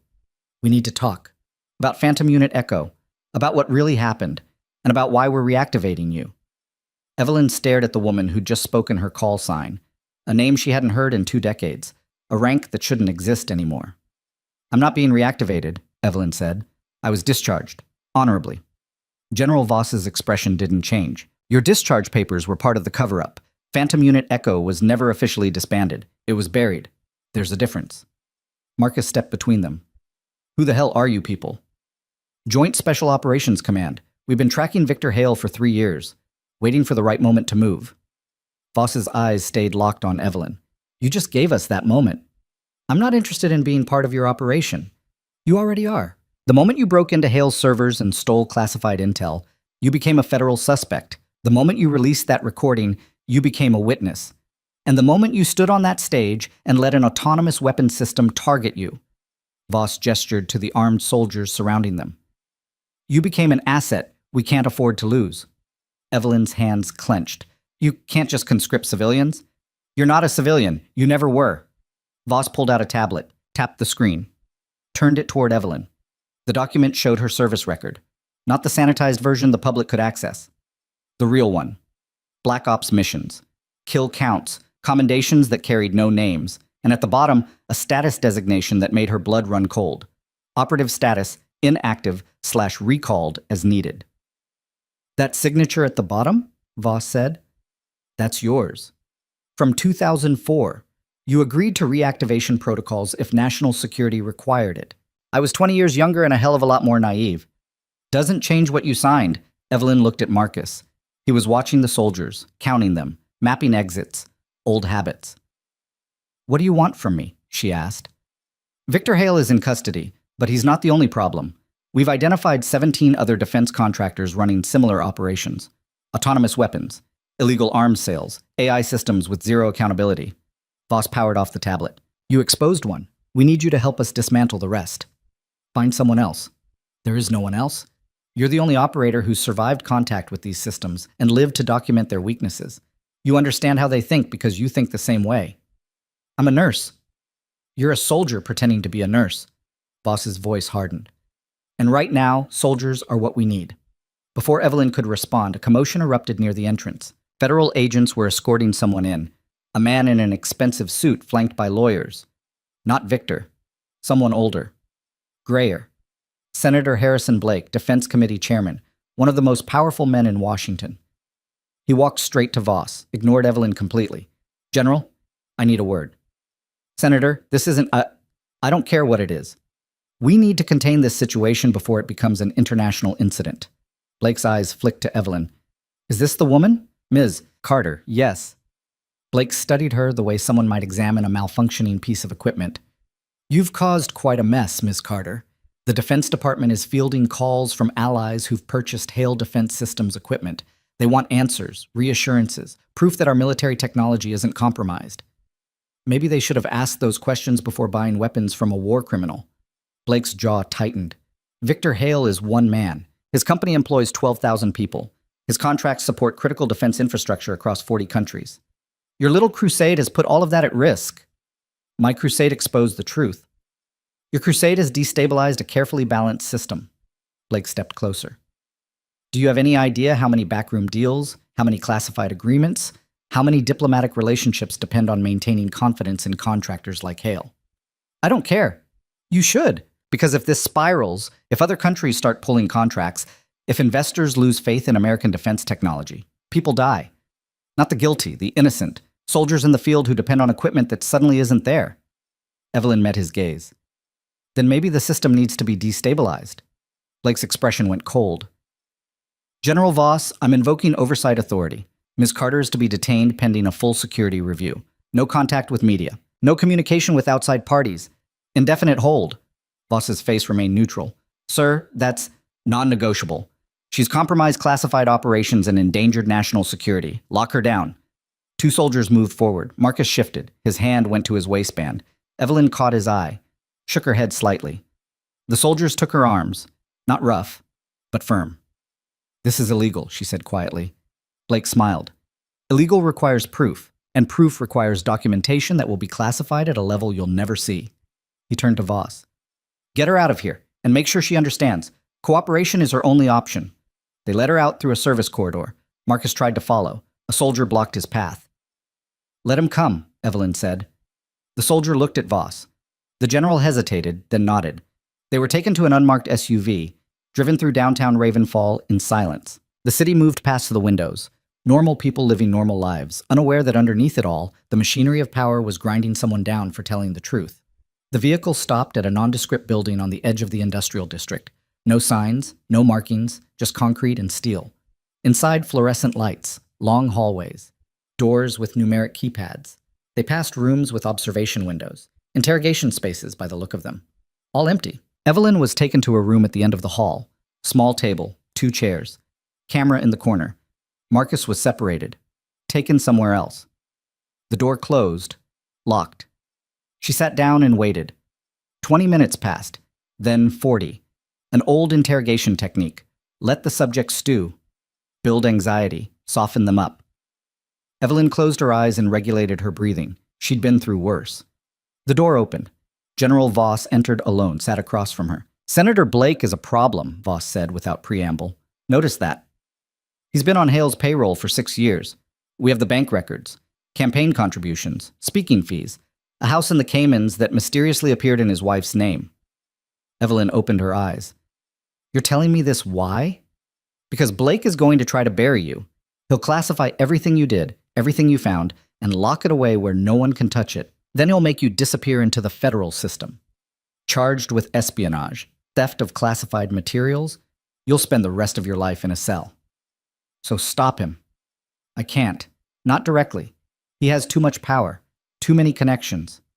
Voss leaned forward. But you can. How? By going on record. Full testimony. Everything you know about Hale, about Sandglass, about Blake's involvement. You just said he'll classify it. He'll try, but if your testimony is entered into a congressional investigation before he can move, it becomes part of the public record. He can't bury what's already out there. Evelyn studied her. What investigation? The one that starts tomorrow. House Oversight Committee, emergency session, Hale Defense Systems and Defense Department corruption. Voss pulled out her tablet again, showed Evelyn a document. I've been working with the committee chair. He's clean, one of the few. He's agreed to subpoena you as a witness. Blake will block it. Not if you're already in the hearing room when he finds out. You want me to ambush a Senate committee. I want you to tell the truth before they can stop you. Voss's expression softened slightly. I know what you did in Sandglass, Evelyn. I read the real reports, the ones they tried to destroy. You saved 18 civilians that day, disobeyed direct orders, put your team at risk to do what was right. That's why they erased you, not because you failed, because you succeeded. Evelyn's throat tightened. The system doesn't reward people like you, Voss continued. It punishes them, buries them, hopes they'll stay quiet. But you didn't stay quiet. You came back. And now you have a choice. Let them bury you again, or fight. I've been fighting. Then fight one more time, tomorrow, 9 a.m., Capitol building. Tell them everything. The door opened. A soldier handed Voss a phone. She answered, listened. Her expression changed. When? A pause. Understood. She hung up, looked at Evelyn. Victor Hale just posted bail. Evelyn stood. How is that possible? He was charged with... Blake made calls, called in favors. Hale's lawyers argued he's not a flight risk. Judge agreed. He's out. He killed Rebecca Torres. We can't prove that. Not yet. Officially, she committed suicide. Until we have evidence to the contrary. Voss's jaw tightened. He walks. Evelyn's hands clenched into fists. Where is he now?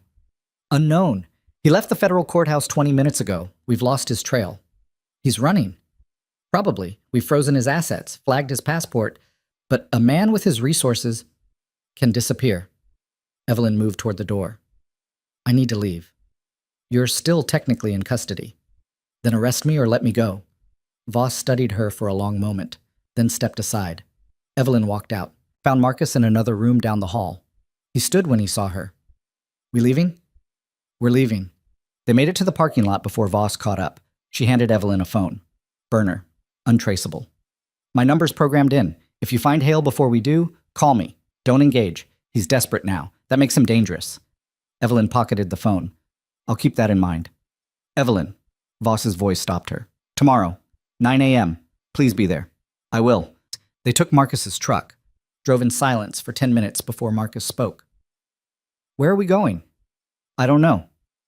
We need a plan. The plan is I testify tomorrow, put everything on record, make sure Blake can't bury it. And until then? Evelyn stared out the window, watched the city lights blur past. We find somewhere safe, somewhere Victor can't reach us. Her phone rang. Not the burner. Her personal phone. Hannah's number. She answered. Hannah, Aunt Ev. The voice wasn't Hannah's. Male, cold. We need to talk. Evelyn's blood froze. Who is this? You know who this is. Victor. Where's my niece? She's fine. For now, sitting right here in her apartment. Door was unlocked. Very trusting. Marcus glanced at her, saw her face, pulled over. If you hurt her, I don't want to hurt her. I want to make a deal. You, for her, tonight, midnight. I'll send you the location. Why would I trust you? Because you don't have a choice. His voice was calm, almost pleasant. You destroyed my company, my reputation, everything I built, but I'm willing to let that go. Walk away. Disappear. All I need is insurance. What kind of insurance? The kind that keeps me alive. You have evidence, files, recordings. I want all of it. Every copy, every backup, delivered to me personally. And if I refuse, then Hannah dies. Slowly, painfully, while I make you listen. The pleasantness dropped from his voice. You have 6 hours. Don't test me. The line went dead. Evelyn stared at the phone. Marcus's voice was tight. What did he say? He has Hannah. Where? He's sending the location. A text message arrived. GPS coordinates. An address on the outskirts of Ravenfall. Industrial area. Abandoned factories. It's a trap, Marcus said. I know. So we call Voss, get federal backup, tactical team. And Hannah dies while they're getting into position. Evelyn looked at him. I'm going. Alone. Alone is how you get killed. Maybe. But it's also how I make sure he doesn't see you coming. Understanding dawned in Marcus's eyes. You want me to flank him? I'll go in the front. Keep him focused on me. You come in from behind. When you have a shot, take it. Evelyn. He's killed too many people. Rebecca. The civilians in Sandglass. Everyone who got in his way. This ends tonight. Marcus started the truck. Then we better get ready. They drove to Marcus's storage unit, the one he'd refused to tell her about before. Inside, enough weapons to outfit a small militia. He armed himself efficiently. Pistol, rifle, body armor. Handed Evelyn a vest. I'm not wearing that. Yes, you are. Victor's not the only threat. He could have hired backup. Private security, mercenaries. She put on the vest. It was heavy, uncomfortable. But Marcus was right. He handed her a pistol. She checked it, loaded, safety on. When was the last time you fired one of these? He asked. This morning. In my head. About 1,000 times. That's not reassuring. It's all I've got. They drove to the address. Arrived 2 hours early, used the time to scout. The building was an old textile factory. 3 stories. Most windows broken. Multiple entry points. Perfect for an ambush. Marcus found a perch on an adjacent building, rifle position with clear sightlines. I'll have eyes on you the whole time, he said. Anything goes wrong, I know. Evelyn checked her watch. 11:45. She walked to the factory's main entrance. The door was open. Inside, darkness. The smell of rust and decay. Her footsteps echoed on concrete. Victor, she called out. No response. She moved deeper. Past rusted machinery, through corridors lined with broken windows. Moonlight cast shadows that moved like living things.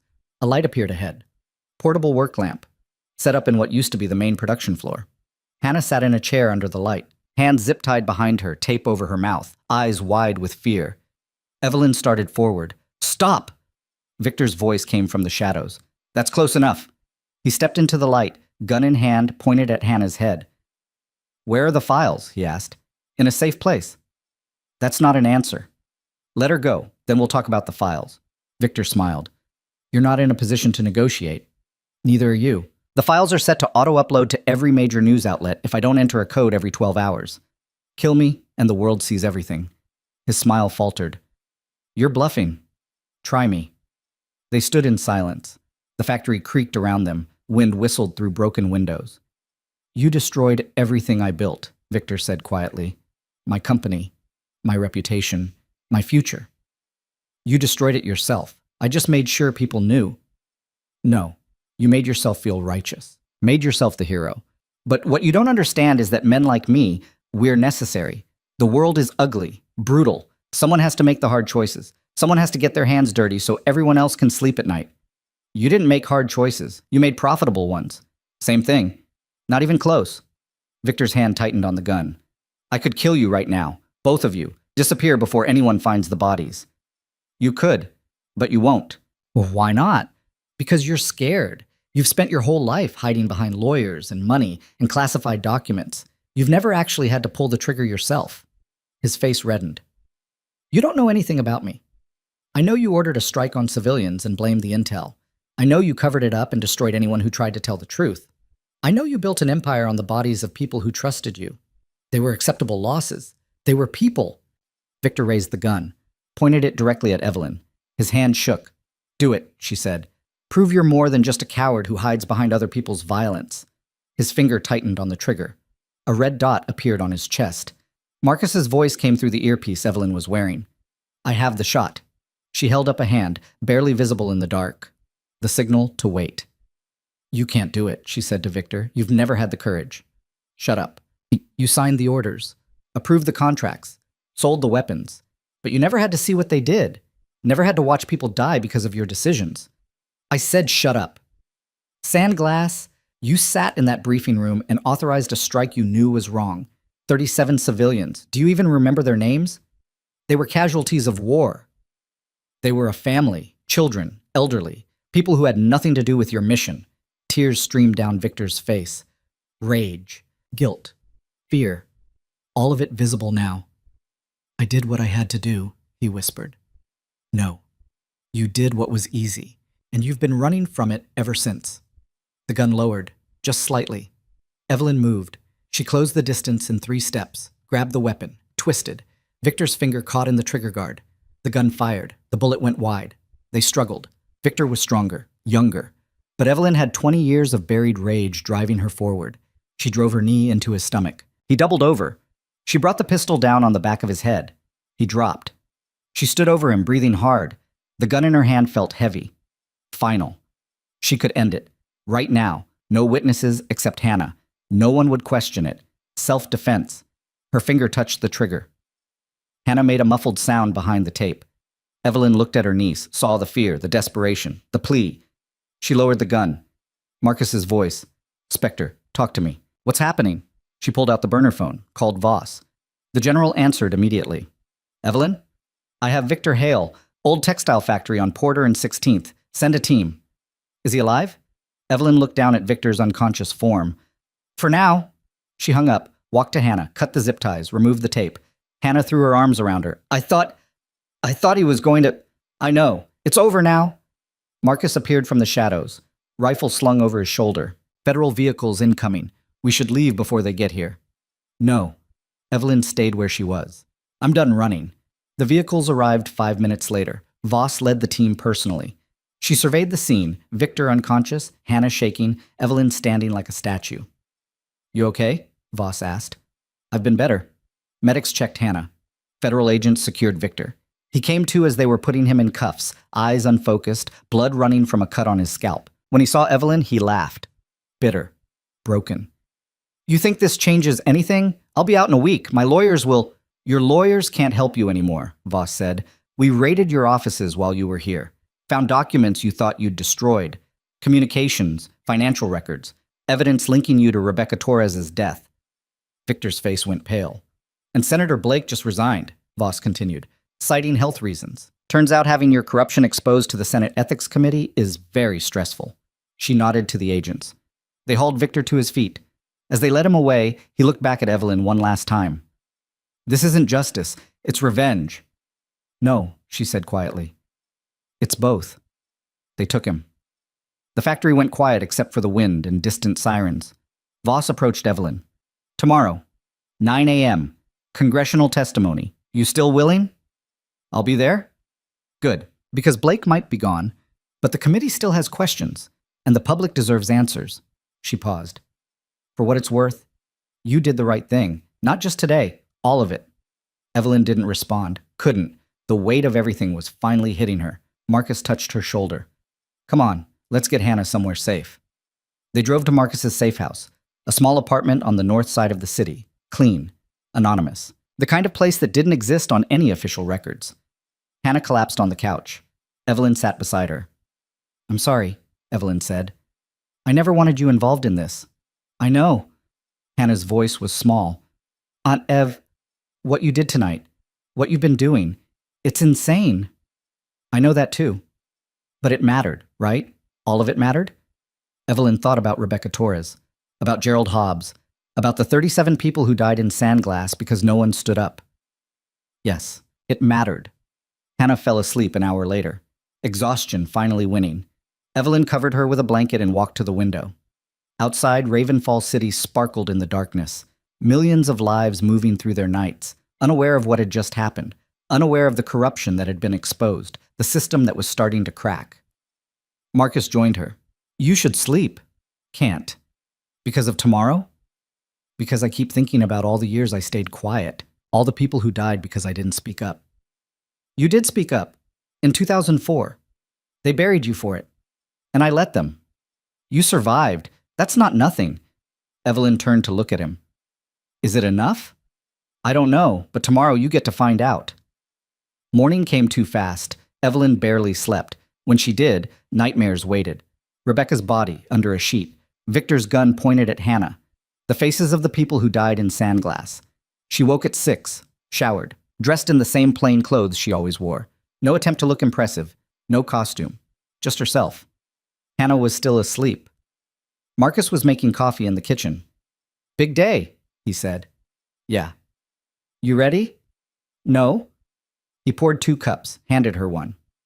For what it's worth, I'm proud of you. Don't be. I'm just doing what I should have done 20 years ago. Better late than never. They drove to the Capitol building. Arrived at 8:30. The streets were packed. Protesters. Media. People who'd read the stories and wanted to see justice happen in real time. Inside, security was tight. Metal detectors. ID checks. Armed guards everywhere. Voss met them in the hallway outside the hearing room. Ready? As I'll ever be. The committee has questions prepared. Just answer honestly. Don't embellish. Don't hold back. What about Blake? He's not here. Officially, he's recovering from exhaustion. Unofficially, he's negotiating a plea deal with the Justice Department. Evelyn nodded. The hearing room was massive. Tiered seating, cameras, a long table where the committee sat, chairs for witnesses. She took her seat. The room filled. Journalists, congressional staffers, members of the public who'd won the lottery for seats. At 9 a.m. exactly, the committee chairman gavelled the session to order. This emergency hearing of the House Oversight Committee is now in session. Our first witness is Ms. Evelyn Carter. Ms. Carter, please raise your right hand. She did. Do you swear to tell the truth, the whole truth, and nothing but the truth? I do. Please state your name and occupation for the record. Evelyn Carter, registered nurse, former combat medic and sniper, Phantom Unit Echo. A murmur went through the room. The chairman leaned forward. Ms. Carter, thank you for being here. I know the circumstances that brought you to this table were difficult, but your testimony is critical to understanding what went wrong and how we fix it. I understand. Let's begin with Operation Sandglass. For the next 4 hours, Evelyn told them everything. The mission, the faulty intel, Victor's authorization, the cover-up, the years of silence, Rebecca Torres' death, the break-in at Hale Defense, the Defense Expo, all of it. She spoke clearly, without emotion, just facts laid out like evidence at a crime scene. The committee asked questions. She answered. Some tried to trip her up, find inconsistencies. She didn't give them any. When they finally gavelled for a break, she stepped outside. Marcus was waiting. You're doing great, he said. I feel like I'm drowning. You're not. You're breathing. Keep going. They resumed at 2 p.m. More questions, more details. The committee wanted everything documented, every name, every date, every classified operation she could remember. By 5 p.m., they were done. The chairman thanked her, promised a full investigation, said her courage was an example to everyone. She didn't feel courageous, she felt exhausted. Outside, media swarmed, questions shouted from every direction, cameras flashing. Voss's people got her to a vehicle, drove her away from the chaos. Where do you want to go? Voss asked. Home. Your house is still a crime scene, from the vandalism. Then I don't know, Marcus spoke up. She can stay at my place, long as she needs. Voss nodded, gave the driver the address. They drove through the city as the sun set. The news was already running the story. Breaking coverage, expert analysis, clips from the hearing. Evelyn closed her eyes, tried to block it out. Her phone rang. The burner. Only one person had the number. She answered. Voss's voice was tight. We have a problem. What kind of problem? Victor Hale escaped federal custody 30 minutes ago. Transfer vehicle was ambushed. 2 agents dead. Victor's gone. Evelyn's stomach dropped. How? We're still piecing it together, but it was professional, military-grade equipment, inside knowledge of the transfer route. He had help. A lot of it. We're tracking leads, but... Voss paused. Evelyn, you need to assume he's coming for you. He's lost everything. He's desperate. And desperate people don't think straight. I'll be ready. I'm sending a protection detail. No. That puts more people at risk. Evelyn, I said no. She hung up. Marcus was already moving, checking the perimeter, securing entry points, loading weapons. He's coming here, Marcus said. Tonight, tomorrow. Doesn't matter. He knows where we are. How? Because men like him always have resources, always have backup plans. Marcus handed her a pistol. We can run, disappear. I know places. No more running. Then we fight. Yeah, we fight. They spent the next hour preparing. Barricaded doors, set up overlapping fields of fire, positioned themselves where they could see all approaches. Hannah stayed in the interior room, scared but trying to hide it. 8 p.m. came and went. 9, 10, nothing. At midnight, Evelyn's phone buzzed. Text message, unknown number. You testified, made yourself a hero, but heroes died just like everyone else. I'm coming for you. Not tonight, not tomorrow, but soon. And when I do, there won't be cameras, won't be witnesses, just you and me, the way it should have been from the start. VH. She showed Marcus. He read it. We could go to the media, put him on blast, make him too visible to move. Or we wait. Let him come. End this. You want to use yourself as bait. It's the only way to draw him out. Before Marcus could argue, her phone rang. Not the burner, her personal phone. A number she recognized. Julia Reeves, the journalist who'd published the Sandglass story. Evelyn answered. Ms. Reeves. Ms. Carter, I just got a call. Anonymous. Someone claiming to have information about Victor Hale's escape. They want to meet. Tonight. Said they'll only talk to you. That's a trap. Probably. But they mentioned a name, Operation Sandglass, specifically a 6th team member, someone who survived, someone who's been in hiding. Evelyn's blood went cold. There were only 5 of us. 4 are dead. I'm the 5th. That's what I thought. But this person knew details. Things that weren't in any of the documents you released. Command structure. Mission protocols. What's the name? Mason Keller. The world tilted. Mason Keller had been their communications specialist, the youngest member of the team, 22 years old when Sandglass happened. He'd been listed as KIA. Body never recovered. That's impossible, Evelyn whispered. That's what they said you'd say. They want to meet, prove they're real. Said they have information that could stop Victor permanently. Where? Old Rail Yard, Porter Street, 2 a.m. The same place she'd met the Virginia contact. The same place this whole thing had escalated. I'll be there. Miss Carter, be careful. If this is Victor, then he'll get what he's been asking for. She hung up. Marcus was watching her. What happened? Someone claims to be Mason Keller, wants to meet. Mason's dead. That's what I thought. So it's Victor, using a dead man's name to draw you out. Maybe. Or maybe... She couldn't finish the sentence, couldn't let herself hope. You're going anyway. Yes. Then I'm coming with you. They left at 1 a.m.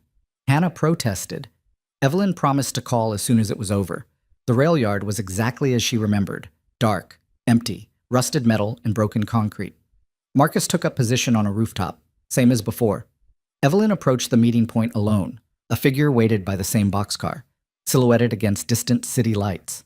Evelyn stopped 20 feet away, hand on her weapon. Mason? The figure turned, stepped into the moonlight. It was him, older, scarred, a prosthetic left hand where there should have been flesh, but unmistakably, Mason Keller. Hey, Spectre, he said, voice rough. Been a while. Evelyn stared at the man she'd believed dead for 20 years. Her hand stayed on the weapon. Old instinct screaming that this couldn't be real. Prove it, she said. Mason held up his prosthetic hand. Lost this in Al Rafiq. IED we didn't see coming. You dragged me 300 yards to the extraction point. Kept pressure on the artery while calling for evac. Told me if I died, you'd kill me yourself. Her throat tightened. Anyone could know that from reports. The report said I died. He stepped closer.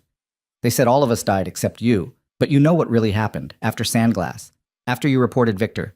They came for us one by one, made it look like accidents, training mishaps. I was supposed to be next, but I saw it coming, went underground, been hiding ever since. Why come back now? Because Victor escaped. Because you're exposed. Because I'm tired of running. His voice cracked. 20 years, Spectre. 20 years watching you from a distance. Reading about you. A nurse. Mercy General Hospital. Living quiet. I thought you'd moved on. Thought you'd found peace. There is no peace. Not after what we saw. I know. He pulled out a flash drive. I've been collecting evidence. Everything Victor did after Sandglass. Every illegal contract, every cover-up. People he paid off. People he killed. It's all here. Evelyn looked at the drive. Why didn't you release it yourself? Because I'm dead, remember? I don't exist.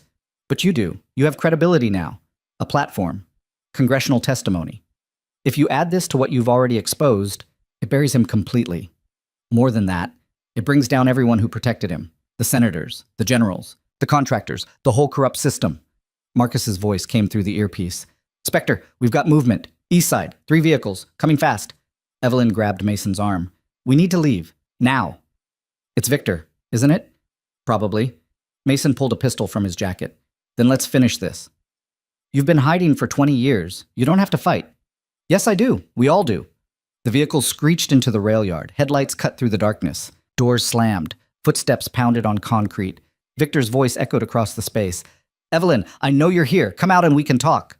She looked at Mason. Get to cover. North side. Marcus is on the roof. He'll cover you. What about you? I'm going to talk to him. That's suicide. Maybe, but I'm done hiding. She stepped into the open. The headlights blinded her momentarily. She raised a hand to shield her eyes. Victor emerged from behind the vehicles. Not alone. 6 armed men flanked him. Private security. The kind you hire when you need people killed and buried quietly. There she is, Victor said. The woman who destroyed my life. You destroyed your own life. I just made sure people knew about it. Semantics. He walked closer. The guards stayed back but kept their weapons ready. You cost me everything. My company, my freedom, my future. And for what? Justice? Truth? He laughed bitterly. Those are just words people use to feel good about revenge. This isn't revenge. It's accountability. Same thing. He stopped 10 feet away. I came here to offer you a choice. Walk away. Disappear. I have resources you can't imagine. New identities, money, safe passage anywhere in the world. You and your niece, gone, forgotten. In exchange for what? Silence. Retract your testimony. Claim you were coerced, confused. Whatever story we need, the media will eat it up. Corrupt government pressuring innocent citizen. My lawyers can work with that. And if I refuse? Victor's expression hardened. Then everyone you care about dies. Hannah, Marcus, that journalist Julia, everyone who helped you. I'll make it slow, painful, and I'll make sure you watch. Evelyn's hand moved toward her weapon. The guards' rifles snapped up. Don't, Victor said quietly. You're outnumbered, outgunned.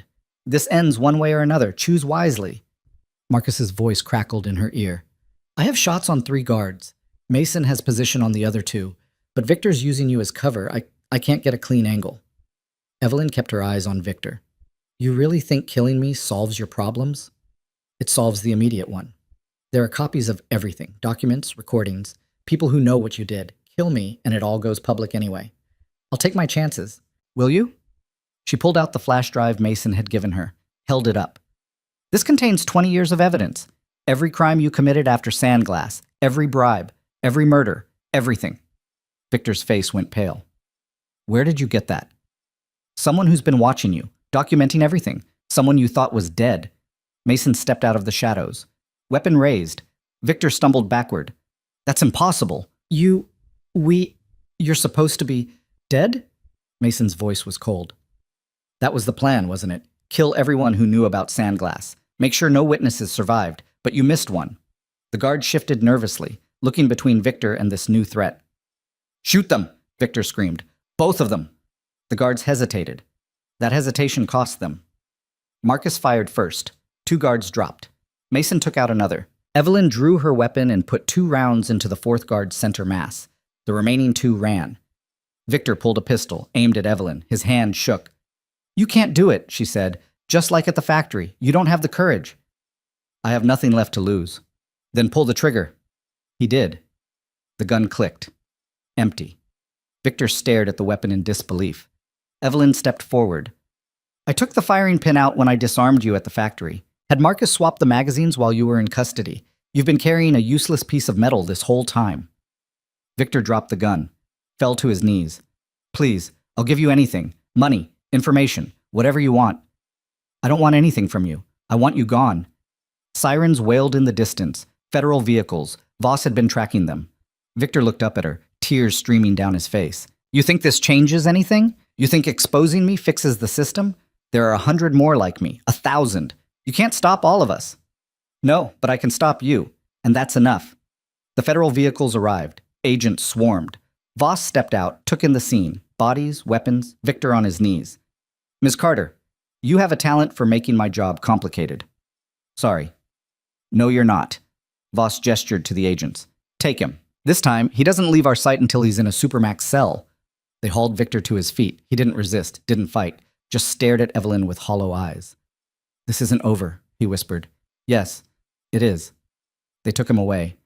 The sirens faded into the night. Mason approached slowly. That was insane.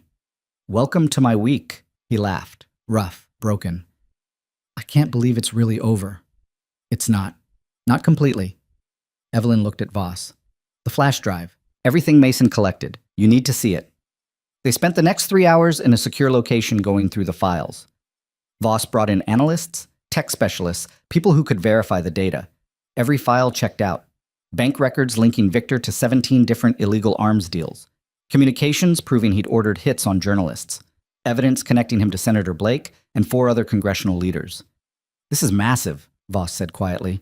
This brings down half the Defense Oversight Committee. Good, Evelyn said. It's also going to create chaos. Congressional investigations, special prosecutors. This will dominate headlines for years. Better than the alternative. Voss nodded slowly. You're right, but you need to prepare yourself. This makes you a target, not just from Victor's allies, from anyone who wants this buried. I've been a target since I reported Sandglass. I'm used to it. That doesn't make it easier. No, but it makes it familiar. Dawn broke over Ravenfall City. Evelyn stood on the roof of the federal building watching the sunrise. Marcus joined her, then Mason. What now? Marcus asked. I testify again. Put everything on record. Make sure it sticks this time. And after that, she thought about the question, about the quiet life she'd built, the hospital, the patients, the anonymity. I don't know. Maybe I go back to nursing. Maybe I don't. But whatever I do, I'm not hiding anymore. Mason spoke up. I'd like to help. If you'll have me. I've been in the shadows for 20 years. I'm ready to step into the light. Evelyn looked at him, saw the scars, the prosthetic hand, the weight of all those years. You don't owe me anything. This isn't about owing. It's about finishing what we started, together. She nodded. Then let's finish it. The congressional hearings resumed 2 days later. This time, Mason testified alongside Evelyn. They laid out everything. Operation Sandglass, the cover-up, Victor's crimes. The evidence that proved it all. The committee listened in stunned silence. When they finished, the chairman called for an immediate investigation into Defense Department corruption. By the end of the week, 6 senators had resigned. 3 were under indictment. Victor Hale was formally charged with 17 counts, including murder, conspiracy, and treason. The media coverage was relentless. Evelyn's face was everywhere. News articles, talk shows, social media. People debated whether she was a hero or a traitor. She ignored most of it, focused on what mattered. Hannah called every day. Aunt Ev, you're famous. I don't want to be famous. Too late. They're talking about making a movie about you. Tell them no. I already did, but they're persistent. Despite everything, Evelyn smiled. How are you doing? Really? Scared, angry, proud. All of it at once. A pause. What you did, what you're doing, it matters. You know that, right? I'm starting to. 2 weeks after the hearing, Evelyn returned to Mercy General Hospital. The charge nurse looked up from her tablet, eyes wide. Evelyn, you're back. I am. We didn't know with everything happening, I'm still a nurse, if you'll have me. The charge nurse's eyes filled with tears. Room 412. Mr. Voss is refusing his meds again. Evelyn smiled. Of course he is. She walked the familiar hallway, knocked on the door, entered. Gerald Voss looked up from his bed, older, frailer, but his eyes were sharp. You, he said. I saw you on TV. You're the one who took down Hale. I had help. Still, that took guts. He studied her. You were military, weren't you? A long time ago. It doesn't leave you. The training, the instincts. My daughter says I talk about it in my sleep. Do you remember much? Some days more than others. Today's a good day. He looked at her directly. I remember Sandglass. I remember Victor Hale. I remember you. Evelyn's throat tightened. I'm sorry I couldn't stop it. You tried. That's more than most people did. He reached for her hand. Thank you. For not forgetting. For making sure people knew. You helped. The recording. Without that, it would have stayed buried, like everything else. He squeezed her hand. You did good. Whatever happens next, you did good. She stayed with him for an hour, talking, listening. When she left, she felt lighter somehow, like a weight she'd been carrying had finally shifted. That evening, Voss called. The Justice Department is offering Victor a plea deal. Evelyn's stomach turned. What kind of deal?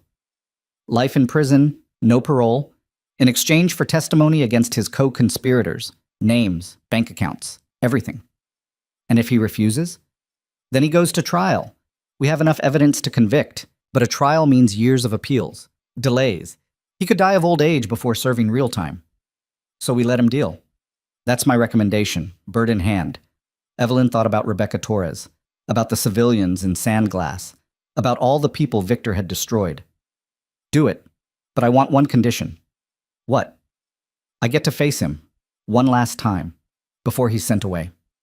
Voss was quiet for a moment. I can arrange that. They met in a federal holding facility, maximum security. Victor sat behind reinforced glass, shackled. Orange jumpsuit, hair gray, face hollow. He looked up when she entered. Didn't speak. Evelyn sat across from him, picked up the phone. He picked up his side. They stared at each other. Finally, Victor spoke. You won. This wasn't about winning, wasn't it?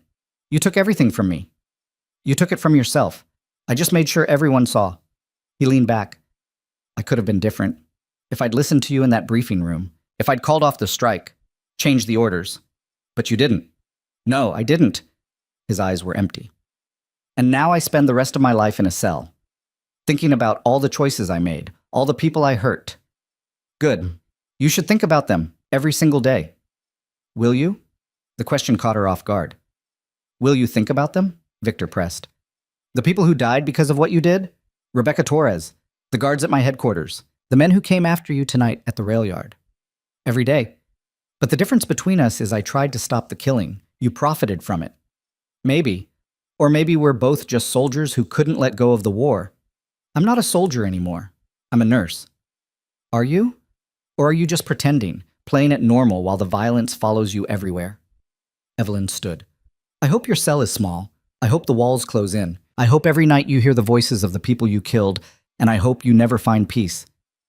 She hung up the phone, walked away, didn't look back. 3 months later, the trials were over. Victor Hale was transferred to ADX Florence, the supermax prison where the worst of the worst disappeared forever. Senator Blake took a plea deal. 5 years for corruption. He'd be out in 3 with good behavior. The other senators faced longer sentences. The Defense Department underwent massive restructuring, new oversight, new accountability measures. It wasn't perfect, but it was progress. Evelyn stood in her apartment, her real apartment, finally cleaned and repaired, looking at the boxes. She'd been accepted into a new position, Director of Veterans Mental Health Services at Mercy General, a role created specifically for her. Hannah helped her pack. You sure about this? No, but I'm doing it anyway. It's a big job, lots of responsibility. I've handled worse. That's not reassuring, Evelyn smiled. I know. Her phone rang.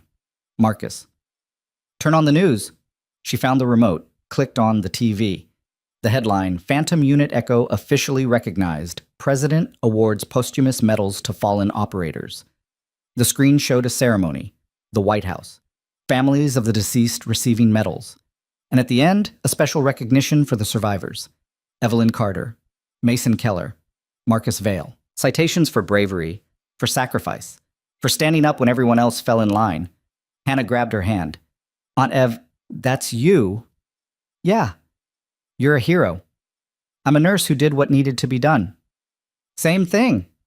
The phone rang again. Unknown number. She almost didn't answer, but something made her pick up. Miss Carter? A young woman's voice, nervous. My name is Sarah Mendez. I'm a veteran, Army, served in Afghanistan. Her voice broke. I was assaulted by my commanding officer, reported it. They buried the complaint, transferred me, destroyed my career. I thought about giving up.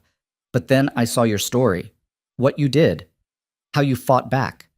Evelyn's throat tightened.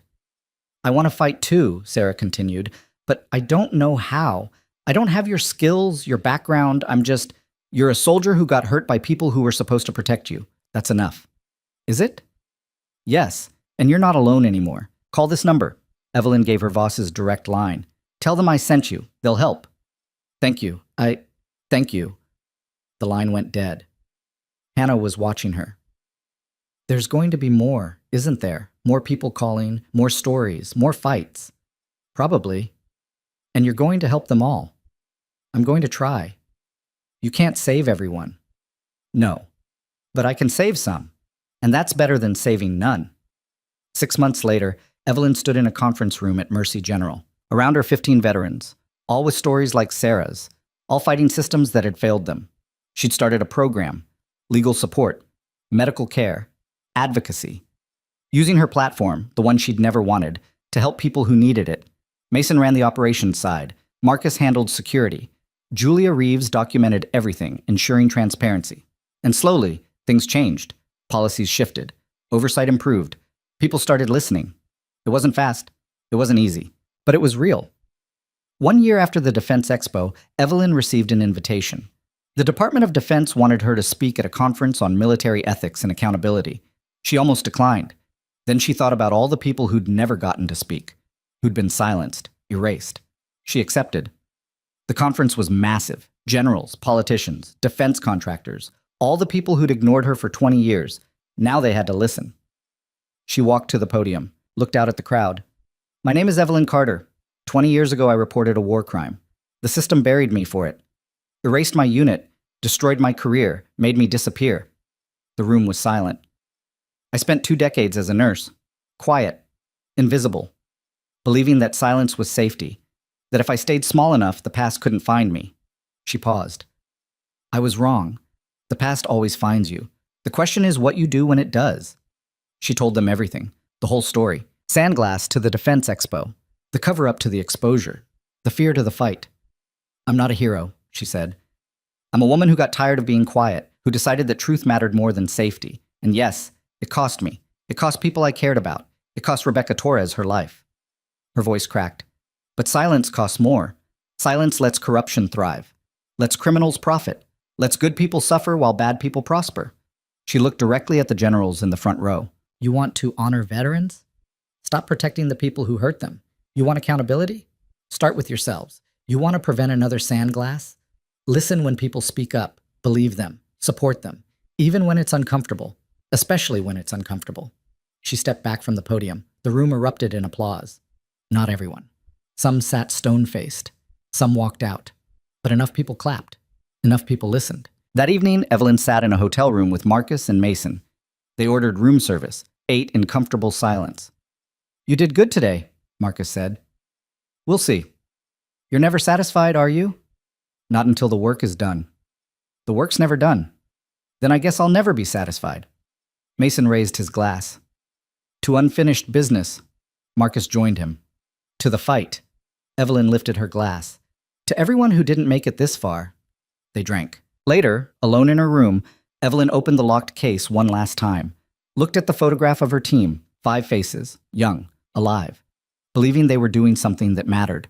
4 of them were gone, but not forgotten. She took the photograph out, framed it, put it on her desk. A reminder, not of what was lost, but of why the fight mattered. Her phone buzzed. Text message from Hannah. Saw your speech. Mom and Dad would be proud. I'm proud. Love you. Evelyn smiled, typed back. Love you too. See you next week. She put the phone down, looked out the window at the city below. Millions of lives, each with their own battles, their own silences, their own truths waiting to be told. She couldn't fight every battle, couldn't right every wrong, but she could keep moving forward, keep speaking up, keep making sure that people who'd been silenced had a voice. And maybe, in some small way, that was enough. 2 years after Victor Hale went to prison, Evelyn received word that he'd died. Heart attack. Massive. Instant. She felt nothing. No satisfaction. No grief. Just a quiet acknowledgement that one chapter had finally closed. His death made headlines for a day. Then the world moved on. But the changes he'd inadvertently sparked, those remained. New laws protecting whistleblowers. Stricter oversight of defense contractors. Independent investigations into military misconduct. Not perfect, but better. Evelyn continued her work. The Veterans Program grew, expanded to other cities, other hospitals, other people who needed help. She trained advocates, taught them how to navigate the system, how to fight without losing themselves. And when people asked how she found the courage to stand up, she always gave the same answer. I didn't find it. I was forced to remember I had it. We all have it. Courage isn't about being fearless. It's about being terrified and moving forward anyway. 5 years later, on a quiet Tuesday morning, Evelyn walked into Mercy General Hospital for her shift. The same hospital where she'd worked in anonymity for decades. But she wasn't anonymous anymore. The charge nurse smiled. Morning, Director Carter. Morning. Room 412, new patient, veteran, PTSD. Refuses to talk to anyone. I'll handle it. She walked the familiar hallway, knocked on the familiar door. Inside, a young man sat on the bed, mid-20s, hollow eyes, shaking hands. My name is Evelyn, she said. I'm here to help. He looked at her. You're the one from TV, the one who took down that defense contractor. That's me. Why are you here? I'm nobody. You're somebody who served, who sacrificed, who's struggling. That makes you exactly the kind of person I'm here for. I can't, his voice broke. I can't talk about it. What I saw, what I did.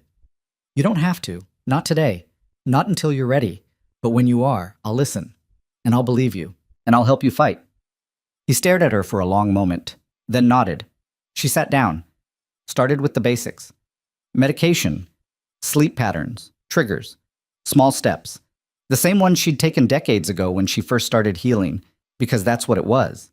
Healing. Not forgetting, not moving on, just finding a way to carry the weight without it crushing you. She worked with him for an hour. When she left, he looked slightly less hollow. It wasn't much, but it was something, and something was always better than nothing. That night, Evelyn sat on her balcony, Ravenfall's city spread out before her, the same view she'd had for years, but somehow different now. She thought about the journey, the nurse who fired one shot and started a war, the woman who'd been buried and fought her way back to the surface. She thought about Victor Hale, about Senator Blake, about all the people who tried to silence her. They'd failed, not because she was stronger, not because she was smarter, but because she'd refused to stay quiet. And in the end, that had been enough. Her phone buzzed. Mason, you watching the news? Should I be? Senate just passed the Military Accountability Act, full oversight of defense contracts, independent review boards, whistleblower protections with teeth. They named it after Sandglass. Evelyn's eyes filled with tears. Really? Really. Your name's in the bill. So are the names of everyone who died. They're calling it the most significant military reform in 50 years. She couldn't speak, could only sit there as the weight of it settled over her. Evelyn? You still there? Yeah, I'm here. You did it. You really did it. We did it, all of us. Yeah, we did. They sat on the phone in silence. Two survivors, two people who'd carried 20 years of silence and finally found their voices. Eventually, Mason spoke again. What now? We keep going, keep fighting. There's always another battle. You ever think about stopping? Just resting? Every day. But then I think about all the people who can't rest, who are still fighting, still suffering, and I realize I can't stop. Not yet. Maybe not ever. Maybe not. You good with that? Evelyn looked out at the city, at the lights, at the lives moving through the darkness. Yeah, I am. She hung up, sat alone with her thoughts. 20 years ago, she'd been erased, told she didn't matter, that her voice meant nothing. Today, her voice had changed laws, saved lives, given hope to people who had none. She wasn't a hero. She'd never be comfortable with that label. But she was something more important. She was proof.